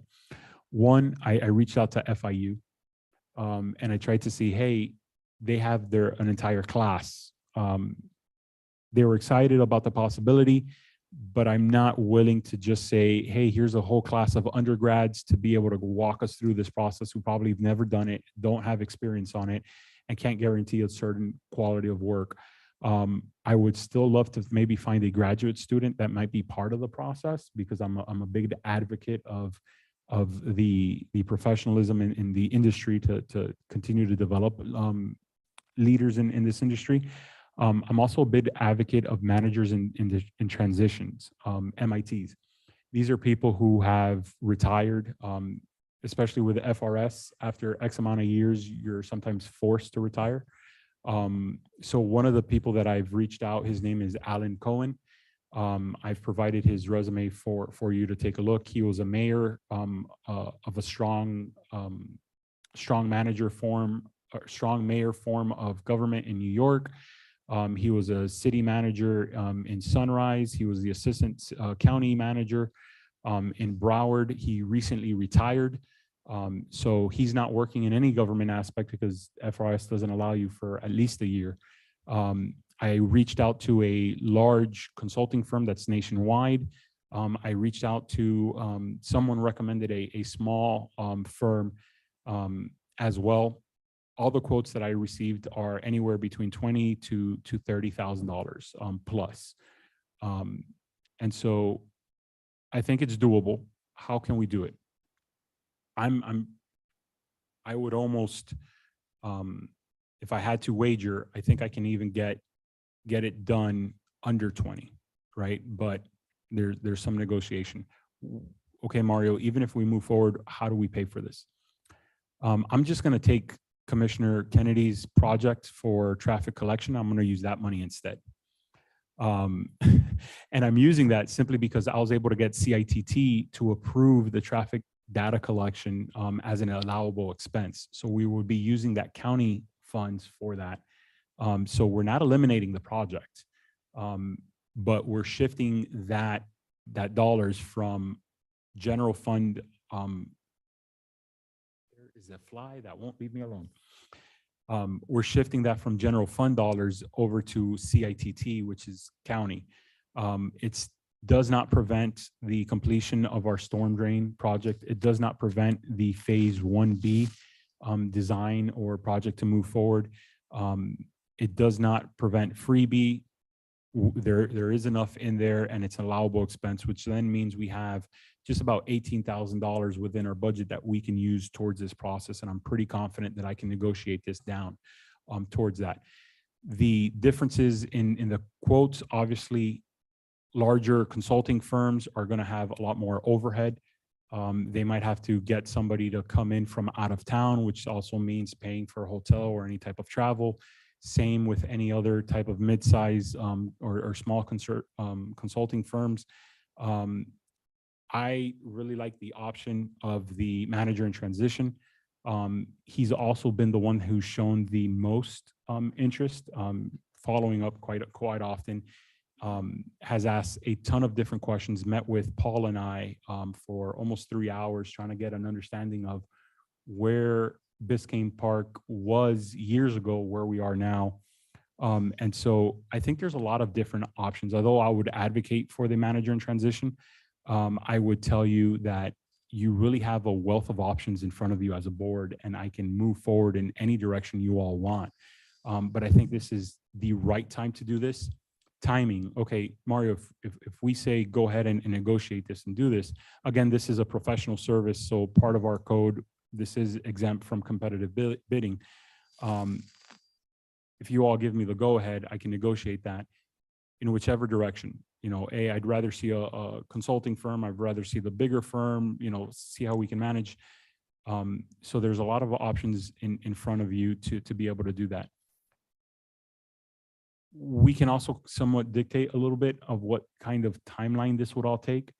I know there's, with a manager in transition, a lot less work, a lot of less things that are on his plate. So he would basically be focusing a lot more on this. And I'm pretty confident that we can have the completed process and a completed report within the first quarter of 2023. I don't know if that's having the finalized report in front of you for the March or the April, but I think there's enough opportunity that within those first 3 months, we can have all the meetings and have everything going through so that we're talking about the final report within that March, April timeframe. Going with a consulting firm, even if we negotiate down the price and we're able to get, to where we're happy, then it's going to be questioning compared to, okay, they now have us as a client, but they're sharing that labor capacity with the other clients that they have. And so what is that going to do timeline? So that would have to kind of be worked out as well. So again, you have a lot of options. I think this is a really good idea. I think it's really going to be a great service for the village as a whole, not only now, but in years to come. And this is something that is really typically a normal process for cities and counties to go through. We are small, we know what the issues are, but being able to have a process where we all come together and we all have the agreement and this is what we're all looking, it's even going to help our boards, because our boards know, okay, this is the direction that staff and commission are moving for, and this is the direction that the community is moving for. How can we do our job to align ourselves with those strategic plans? And so I know it's long-winded, but I think it's really important that I wanted to stress all that for you all. So I'm available for any questions, and I'm hoping that you all agree. Thank you. We'll move on to discussion items from the commission. Well, I feel like I'm always jumping in here first, but I hate to have a void. We're running out of time, so we got to keep moving on. So this makes me one really, really happy camper, Mario. You and I have been having conversations about this, and I think 5 minutes after you walked in the door, and I'm like, we need to talk. This is something I've been trying to get the village to move forward with for 5 years. So some of you will remember there was a group of residents organized by Janie Anderson. Art was one of those residents. I was, Linda Dillon was, a group of people. And we got together and went through an exercise like this to show the village what could come out the other end of it. And we didn't recommend a final product necessarily, although the one we came up with was pretty sharp. But we wanted to show what a process could look like and what a result could look like. So I'm very excited that this is happening. And Mario, you're right, the timing is good. So a couple of things. Mario said a lot of communities go through this. Look, every organization has this. This isn't something that is unique to municipalities. Companies have these, organizations have these, charitable groups have these. If you don't have a vision, then you're going nowhere. It's like getting in your car without a destination and say, we're going on vacation. You pull out of the driveway. Which way do we go? Without a vision, you can't have a plan that gets you anywhere. You have nothing to aim at. And you end up doing what this village has been doing for years, which is shooting from the hip and putting out fires, because you haven't ever decided really, what are we going to be? What are we? What do we intend to be? And then how do we get us there? So that's what we've been doing. And we tried to do this before and the commission wouldn't really go for it. And so we just been like throwing stuff out there and and we did some good stuff. Look, we just ended a 2-year commission that got a whole lot of stuff done. We were extremely productive, but it wasn't all aimed at one thing. It was just how many things can we throw at the commission and get pushed through. So something else to keep in mind is, and Mario put this in there, Mario, I was very happy to see the accountability aspect of this included in your presentation. This is how we measure Mario. Once this community decides what we want to be, then Mario puts together a plan and says, okay, guys, here's how I'll get you there. And we have something to measure him against. Because as I said, I think in Mario's last evaluation, it almost isn't fair because we've never really told him what to do, really, except a bunch of stuff, but his bigger job is to move us towards the horrible cliche. When people say it, I just cringe. The best version of us that we can be.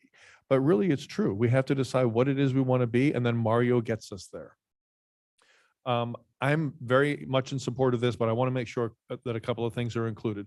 Vision and plan are two very different things, and they both have to be included in this. And I feel, based on what Mario presented to us, that they're both in there, because your vision is your North Star and you have to have that first. So as long as a vision with guiding principles and a plan that follows this, I'm all in enthusiastically. Not crazy about the traffic data collection study. I said it right. Did you notice? That money's being used for this, but Mario did, knowing that I was going to balk at that. He went to CITT and he got them to approve to let us use some of that money to get it done. So we can get both things done here, which is fabulous. Mario, one request I would make is that during these community events, whoever does end up facilitating these, that there be some creativity in how people express what it is that they want. People express themselves differently. Some people are very analytical, some people are visual, some people are more vocal. And when you're doing something like this, you need someone who's really skilled to pull this out of people in different ways. So we need to make sure it's not some dry thing where they're sitting there with a phone and saying, how important are trees to you, 1 through 5? I mean, we need to, whoever does this needs to be a bit more creative than that to make sure we really get the best out of people who will participate in different ways, because this will be a community event. Now, when I look at this person who I've not met, so we're looking at, you know, this manager in transition. I understand why that makes sense in some ways. If I have a concern, it's that I wonder, when I look at his resume, not having met him, does this task require someone who's more of an administrator or who's more of a marketing person? Different things, and this person seems like more of an administrator, and without knowing him, I don't know if he has the skills to do this, because there's a creative component to this. You're sitting, it's like running a focus group, you know, there are people who are trained to do things like this, and I think they tend to be marketing people, communications people. So I just want to make sure that he's the right guy if we go the route of a manager in transition. And I'm wondering if the communications firm that we had been working with, if they might be someone who you could talk to about doing this as well. So that's my only real concern, is to make sure the key thing is this person. If it's not the right person, this could not be as productive as we want it to be. And then I also want to know, before I would agree to this, what the actual final product is going to be. So it's something like this. Yeah, then we just need to be confident that we're going to get an actual product handed to us at the end of this, not a bunch of good ideas. So I'm very happy you brought this to us, Mario. Very, very happy. The timing is right. We spent the last 2 years cleaning up a bunch of gunk and getting through some heavy lifting and getting us in a better financial place. And we knocked off a bunch of stuff, but now this village really does need to take this seriously and have a vision that we're aiming at and that we refine constantly, and that'll make our jobs easier, guys, you know. And just for a point of clarification for the residents, Mayor, if you allow 30 more seconds. Last year, the commit, or in 2021, the commission back in March did get together at the rec center, and we did have a very small, brief version where we talked about what kind of priorities would be, and that's what jump-started my budgeting process in March. And it was get us out of CITT, get the storm drain, get some of these roads fixed. So it's not that the commission before didn't pay attention to or anything, is that we were faced with such glaring issues that if we didn't act, the county was going to take back $500,000. And so it was like, this is a simple thing. And it was a pretty quick conversation. I think it was only an hour on a Saturday or something like that. So it was fairly quick and it was easy. But now that we're beyond that, that's why I'm bringing it. Very quickly on those 2 points, and that point specifically, is part of the goal of this specifically designed to mitigate that exact scenario where we are going to lose revenues that are committed to us by not using them properly? So yes, yes, because it's giving us a roadmap of what we're going to do. And so I'm hoping that this commission, the next commission, and moving forward, me as the manager, the next manager, the next staff, public works director, we have this roadmap. And so I hope that it prevents stagnation within the village. You all now have this opportunity to say, these are our goals, these are our priorities, this is what we're working on. We've updated it. It's not something that we did like the last traffic study, 15 years ago, and then nothing happened to it. It's something that's a living document that will change periodically over the next couple to, 2 to 5 years every year. And so whether it's me or anybody else, if you have these priorities, you voted, you've gone through a process and they're not doing it, you have something to say, you're not doing the work of this community. You need to now leave. Okay, one other question on this too. You mentioned speaking to other municipalities about this type of plan. Are there any metrics that these communities communicated to you about how they measure the success of such a plan? Everything is different, right? We can talk about KPIs, key performance indicators, and all that kind of stuff, but everything becomes very unique for each individual community. Some communities take this plan and it further builds out their capital improvement plan, right? Others, for example, when we went and started doing this type of plan for North Bay Village, the manager and commission decided to take it a step further and do full charrettes because they wanted to redo the main strip of 79th Street. And so that brought in developments that are going to be over $1 billion developments now for that city. And so each community is going to look at these things a little bit different and be able to use what it is. But overall, what the vision, what mission, and what are the priorities are pretty standard for the entire document. Is then how the community then starts to either back it up and really move forward with it, or is it just something, yeah, we did, it was wonderful, and then no one pays attention to it. So it really depends on what the community and what the commissions want to do with it. Open to other discussion points on this from the other commissioners. Thank you, Mario. I love this. I'm big into organizing and planning and efficiency. I guess a question that's coming up for me is this something that we will contract this person to do with us every year or every 2 years? As you mentioned, I mean, obviously, Yes. components will change. And will he then stay on for the 2-term period and sort of consult with us along the way, being that he has experience in other municipalities? So no, the intent is just to get through the process for this time. In 2 years, they may be available, they may not. They could decide now that they're mandatory 1 year with the Florida pension is up, they can start working for another municipality or government agency, county or anything like that. So you could get a consulting firm right now and say, this firm is probably going to be around because they're big enough for many years, and we can go that route. But we might say, we'd rather, somebody different, a facilitator. So the intent right now is just to get through this process to create this document. And then when it comes back up, again, you all have the flexibility to decide, do we want to try to reach out to the same person or the same firm? Or do we just want to kind of find somebody new? Or, you all then saw someone else use a different firm and you really liked through League of Cities, something's presented. Oh, I really loved how they presented it. We want to use that one. It all kind of depends on what the commission wants to do.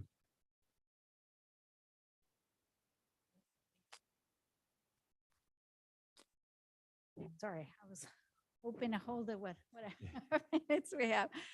So this makes me super excited as well. I mean, I've been talking throughout my campaign. I was very excited about the opportunity to start having a conversation about a plan in place. I do agree with Mac, and I'm sorry, Veronica, if I missed some of the conversation, but I do agree with Mac. Maybe we need the vision is important. We need maybe to consider how the process is done to select the right person, Mario. I don't know how we move forward to that. But yeah, maybe marketing communications, it has to be very aspirational so that we land in a spot where we feel comfortable. So I don't know, again, what the process is to finding that right fit. Then my other concern was about obviously the outcome of it, right? And we talked about it, the deliverables. At the end of the day, it's very hard not to have a document in front of me. And, we were discussing this right prior to the meeting, an example of, if that's how it's going to look like, and again, measuring was the other important part of it. So just having the vision, the plan, and that measurement be part of the plan, I think is essential. So I am very excited to have this kicked off. And then again, I think we need more specifics into how we get into the next steps as to how do we select the people, the right person to mediate, how long does it, the process take? And then at the end of the day, what the outcome is going to be on each one of those meetings that we're going to have. So I would just need direction on which way the commission wants me to move forward. Whether, continue to kind of come to an agreement with the manager in transition or a firm, or do something different. Could we, I don't know if it's appropriate, could we, you seem to be, have a certain level of confidence in this gentleman, and Paul met him as well. Could we meet him? Could we ask him to attend a meeting so he could come in and present himself to us? Absolutely. This is a starting point, and we still wouldn't be obligated. And at the same time, I would like to see some more examples of product that comes out of these. So if we could look at if someone could research some other communities and see what they have, it might help, at the same time that we would meet this person, let's assume we all felt comfortable with him, we might be able to say, look, based on these things that we've seen from other communities, this is kind of what we're looking at. Is this something you could deliver to us? This is such a big, exciting thing. I just kind of want to jump in and in the deep end, but it's so important and such a long-term driving force behind everything that happens in this village that I think we really need to make sure we do it correctly. So are you guys comfortable with asking this guy to come in and talk to us? And Mario, are you comfortable with that? Yeah. And could we find some other things like what you got from first of all, can you email that to me? I didn't have a chance to see. Yeah, it's on the Miami-Dade website, but I'll You can send a forward link. it to you. Yep. And if there are other places, I could do some Googling on my own and try to find the same things, because cities have these, and we can look outside of cities, organizations have them too. So, So then, on that point, let me just be clear on what we're voting for now. It sounds as if, Doesn't sound. no, I'm sorry, not the closing discussion. The next step, apologies, the next step of where this is going to go. We're going to get an opportunity to meet this individual, and we're going to be exposed to some other products that other municipalities have. Is that right? Correct. Okay. And I'll bring that item back for the January meeting. Okay. Mario, I just have to say again, I'm so happy to have this in front of us and so excited by this. And I feel very confident that, we're going to get through this and figure out the best way and be very happy with something at the end. It's awesome. Thank you. Very good. Any other comment before we move on? Very good. Okay. Thank you, Mr. Manager. Moving on to 13B, Pledge of Allegiance. Actually, Jonathan, if you don't mind, and if the commission's okay with that, I'd like to swap 13B and C, because we have 27 minutes left in this meeting and Art's not going to let us go 30 seconds longer. And I want to make sure, I was a joke, Art, you down there? I can't see you. I don't know if you're laughing or rolling your eyes at me. So if you guys don't mind, I'd like to jump into that one first, just to make sure. That'd be fine with me. Anyone else? Everyone okay with that? Move up 13C? Okay, let's do that, please. Okay, so let me get, no, I'm in the wrong document.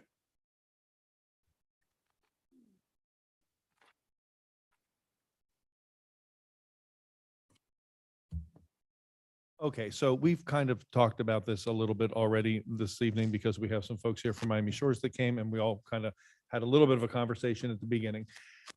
So this all started last year when Miami Shores was considering a project on Biscayne Boulevard, and we sort of stuck our nose in it a little bit.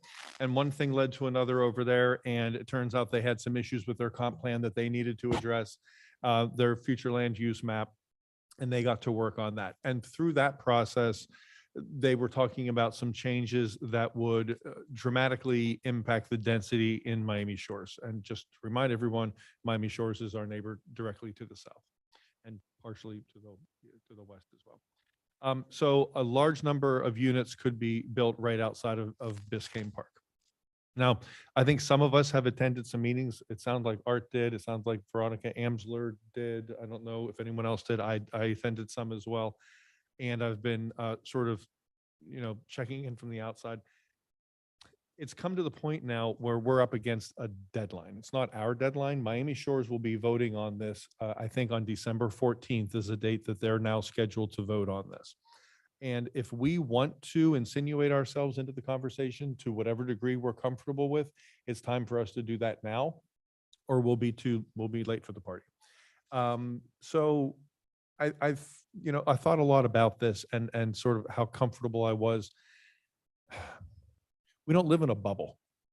What happens, we're here, like we run Biscayne Park, but we're not in a little bubble of Biscayne Park. Things around us impact us a lot, and traffic being one of them. And the chief spoke about this earlier tonight and all the traffic through the village. So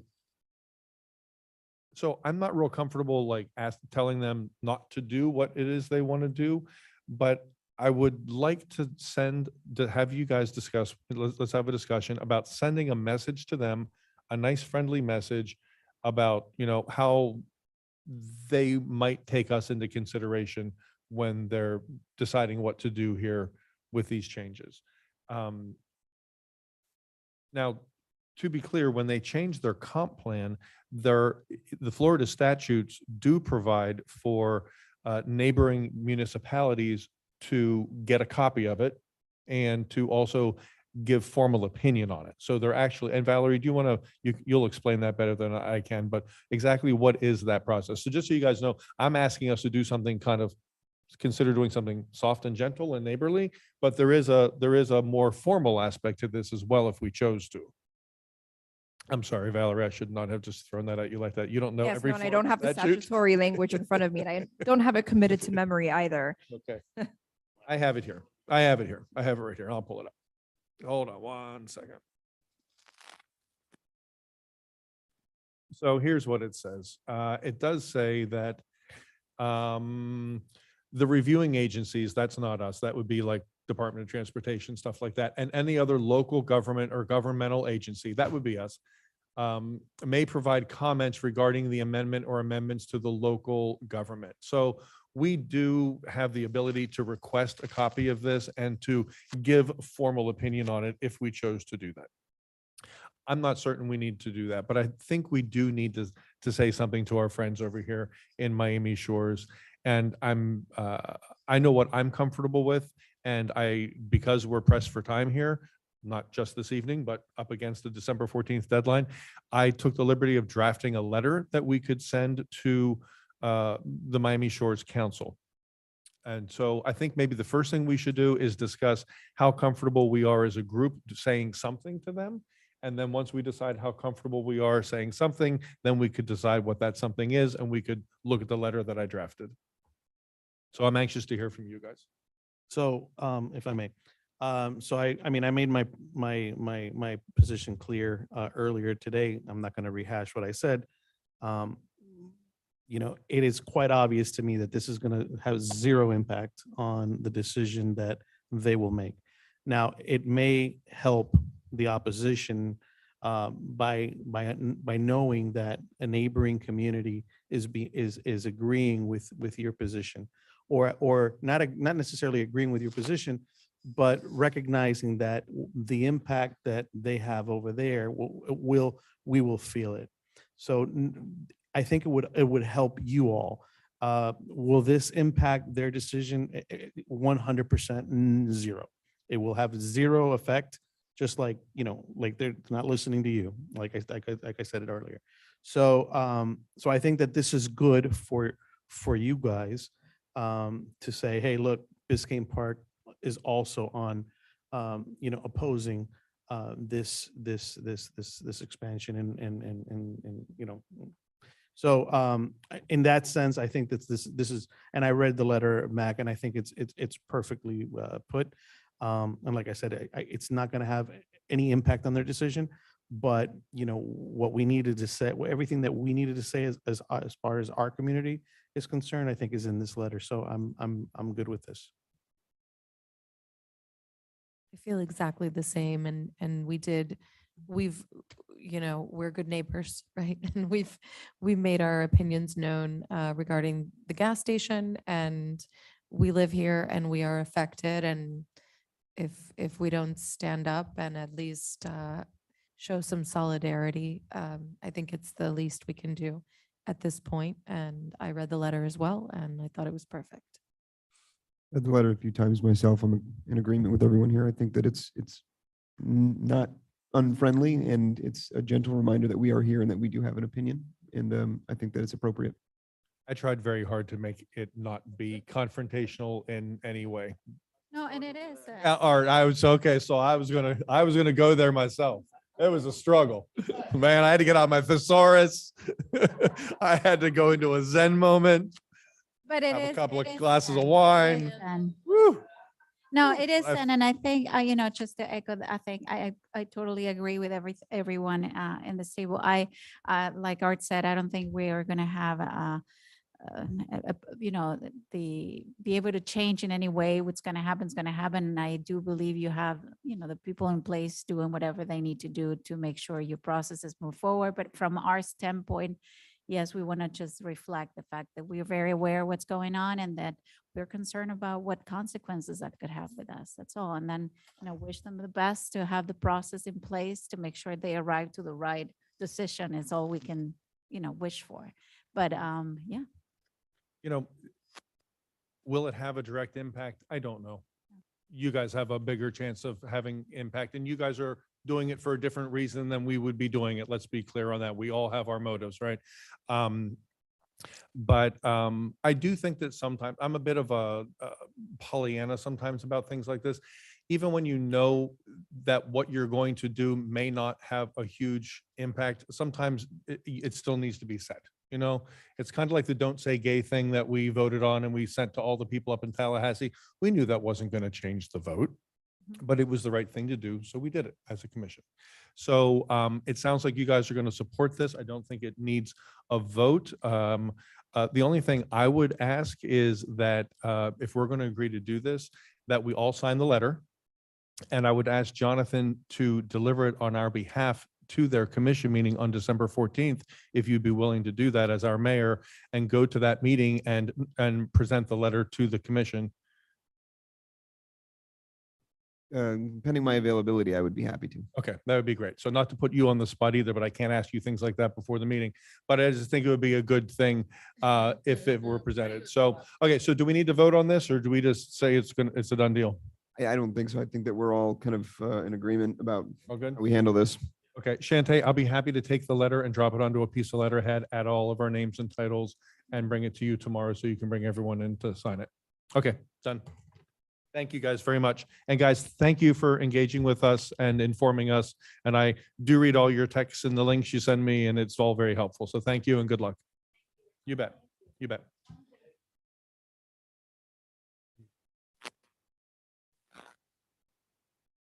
Okay. Okay.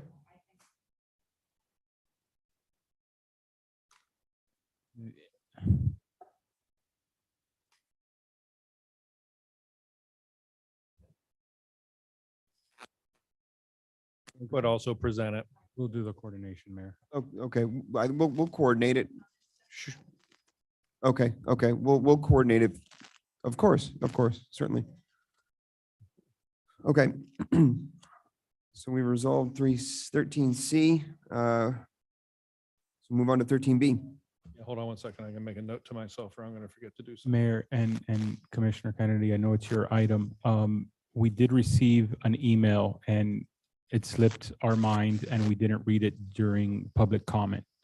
And I believe the commission was copied on the email, but if the commission would like, we'd like to at least read the email into the record for the item. Yes, sir. I did as well.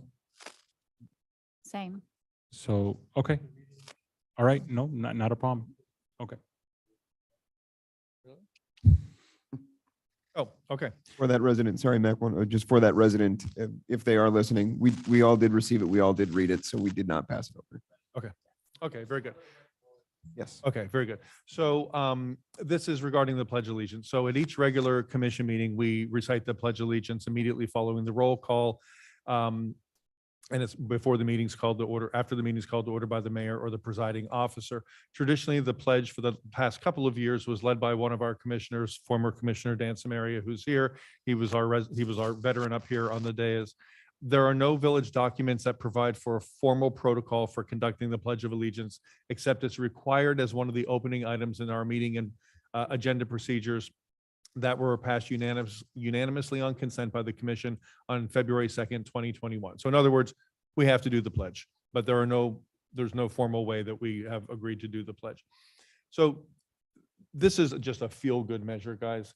In an effort to build community and to engage more residents in our government and meetings, I'd like to change the protocol, have us agree to change it for the regular monthly commission meetings, where each month on a rotating basis, we can determine the order. We can say reverse alphabetical order by last name, for example.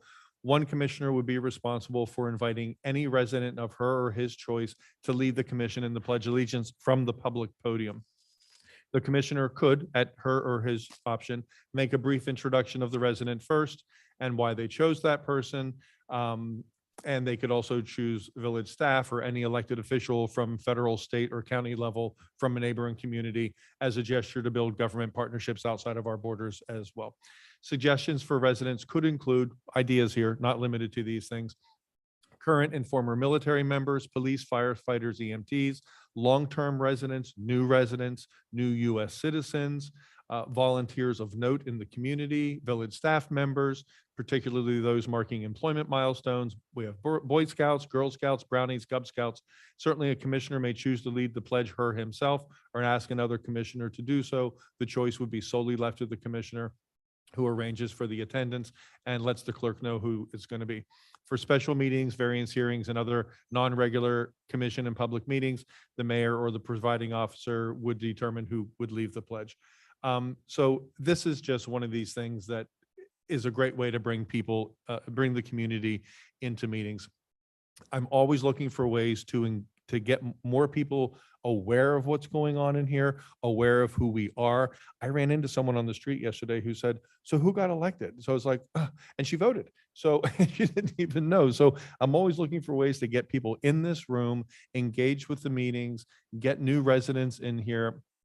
And just, it's a feel-good thing. It's a nice way to start the meeting. It's always fun to have residents come here as well.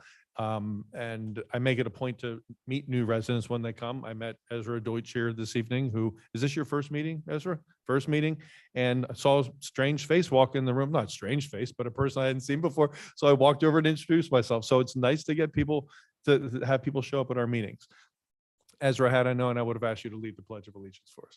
So, so I like to introduce people to each other at the meetings. It's just a nice way to start.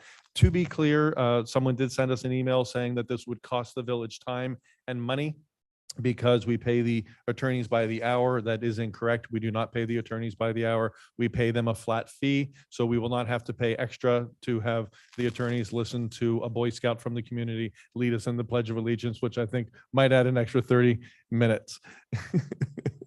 And Valerie, I think maybe now I'm just going to pick you the first time I get to pick somebody if we pass this. So that's it, guys. It's just a nice way to bring people in from the community into meetings and engage people in what we do in here. Discussion. I'll discuss that. So this is one of those pinky promise things. I mean, I'm fine with just, rotating commissioner. And then what that particular commissioner wants to do, whether it's say it themselves or invite somebody to do it, is fine. But I don't think we need to have any kind of formal rule regarding this. Okay, yeah. So that's in my opinion, that's perfectly fine. We take our turns and then we decide if we want to have a guest to lead it, and hope that right after they say the Pledge of Allegiance, don't leave, which is probably going to happen 90% of the time. But I know he wanted to stay. Right. Ezra stayed the whole meeting. He's here till the yeah, but he didn't even say the Pledge of Allegiance. Right? Had he said the Pledge of Never be Allegiance, he probably would have left. But anyway, but thank you for coming. But yeah, so I'm perfectly fine with that. I'm in a similar situation. I think it's a wonderful idea, Mac, to have people engage with the city in a way. My concern is time. I mean, we are running again into the 4-hour window. So, for example, that we call someone that it arrives 10 minutes later, or that we're waiting, or, things Then could you- happen. Then you lead the pledge. So what I would say, yeah, so if it doesn't affect our time, and maybe this is something we can review, 3 months from now and be like, guys, it's taking too much time, we need to reconsider, then we do then. But I think it's a great opportunity to bring people in, some that don't even know that we have a city and, yeah, like it would be a wonderful thing. Yes. Do we have T-shirts or something we can give them? What are they getting for doing this? They get a salute on the way Skin out the Park door. hat. some- Jonathan? I echo a lot of the sentiment. I like the idea. If someone comes, great, and they want to engage, that's fantastic. If someone isn't able to bring someone, I think that's fine too. But I think we all kind of agree on that. Okay, cool. So do you want to do it in reverse alphabetical order by last name, starting in January? Sure. Okay. We've just volunteered you. Once I don't start, so. Won't be my Yeah, you don't first have to time start. You don't have leading the Pledge of Allegiance, people. Okay, very good. Thanks, guys. Okay. All right. So we move on to 14. We're gonna have quite a busy meeting in January. While you are here, there is a topic, the Land Development Code. Like to finalize and maybe do a special meeting on December 20th, which is a Tuesday. And so if you all can just let me know tomorrow that you are available, then we can schedule that. The topic would be the Land Development Code. And it's kind of morphed a little bit because we added some other things that fall within that chapter, but it'll give the commission an opportunity to kind of go through all that and just that would be the subject of everything. Is it a discussion that we will have on the subject? What's the format? It would come as a first reading. First reading. Okay. This is the item that I pulled from our November meeting as first reading to bring it back to this commission. So you guys would have time to catch up. That's why I made that at a glance chart. The only other thing that would be added to it is there was a separate item about multifamily dwellings at that meeting as well. That is going to be added to it because it's all part of the same chapter in the Land Development Code. So if you look back at the November meeting, you're going to see that separate, I'm sorry. Yes, it was. That's what it was called, right, Valerie? It was called the multifamily dwelling thing, the inspection. Yeah. The existence of, yeah, okay. So you'll see that on the November agenda. That'll be Mario, it'll become part of it. It'll be, Valerie, it'll be incorporated into the LDC ordinance, right? Okay. Okay, we won't be talking about two different items. It'll all be in one. Okay, beautiful. I'm good on the 20th. 6 p.m. or 6 p.m. for special meetings typically. Typically, we do it for 6 p.m. And based on what you all do. Yeah, it was first reading in the ordinance in November and we pulled it. I'm sorry? Variance hearing. Oh, and there was a request for variance that went through planning, and so we would need a special meeting for the variance hearing. I don't know if you all want to have that as a separate meeting, except the 20th, or have it on the 20th. What time would that be? So I thought that we had pushed partially the land development meeting so that we could have a workshop. Was that meant to No. happen? No, that was Swales. No. That was Swales. Oh, to swell. No, we just simply pushed from November to December. Just a quick question then, just so I understand. So was there a public workshop for the land development code? It Yes, was ma'am. an open workshop, correct? Yes, ma'am. When was that? Do you guys remember? Over a year ago now. We had, first it came to the commission as a presentation from Commissioner Kennedy. Then the consultant was engaged. We then had a workshop for about 3 or 4 hours on a Saturday. We then had multiple planning board meetings and multiple commission discussions on the topic as well. It has now gone to planning for a vote. and it is ready for commission consideration and vote as first reading. But when it comes to public input on the subject, Every meeting is open to public input. meaning the format that we see where 3 minutes, everybody comes and has a chance to interact and. Correct. At all times, and during the public workshop that we had over a year ago on a Saturday, it was a dialogue where we had people come, speak, sit down, someone would say something, they'd get back up, and we were there It's a for, conversation, kind of a format where. it Yeah. was ping pong. correct. That was a workshop where, Veronica, where we didn't vote, engage very much at all. We were in listening mode, and it was really, it was residents and the firm that did the work for us. So there have been lots and lots of opportunities for public input. And at both readings of the ordinance, remember, there will be public input there as well. When you have an ordinance on the agenda, it's handled completely separately with a separate public comment. So if it weren't at a special meeting, if it were tonight, for example, there would be a public comment for that as well. So there's lots of opportunity for people to engage on this, and they still will have 2 more opportunities to engage on it because it requires 2 public readings. Got So it. they'll have 2 more opportunities where we could still change it if we wanted to.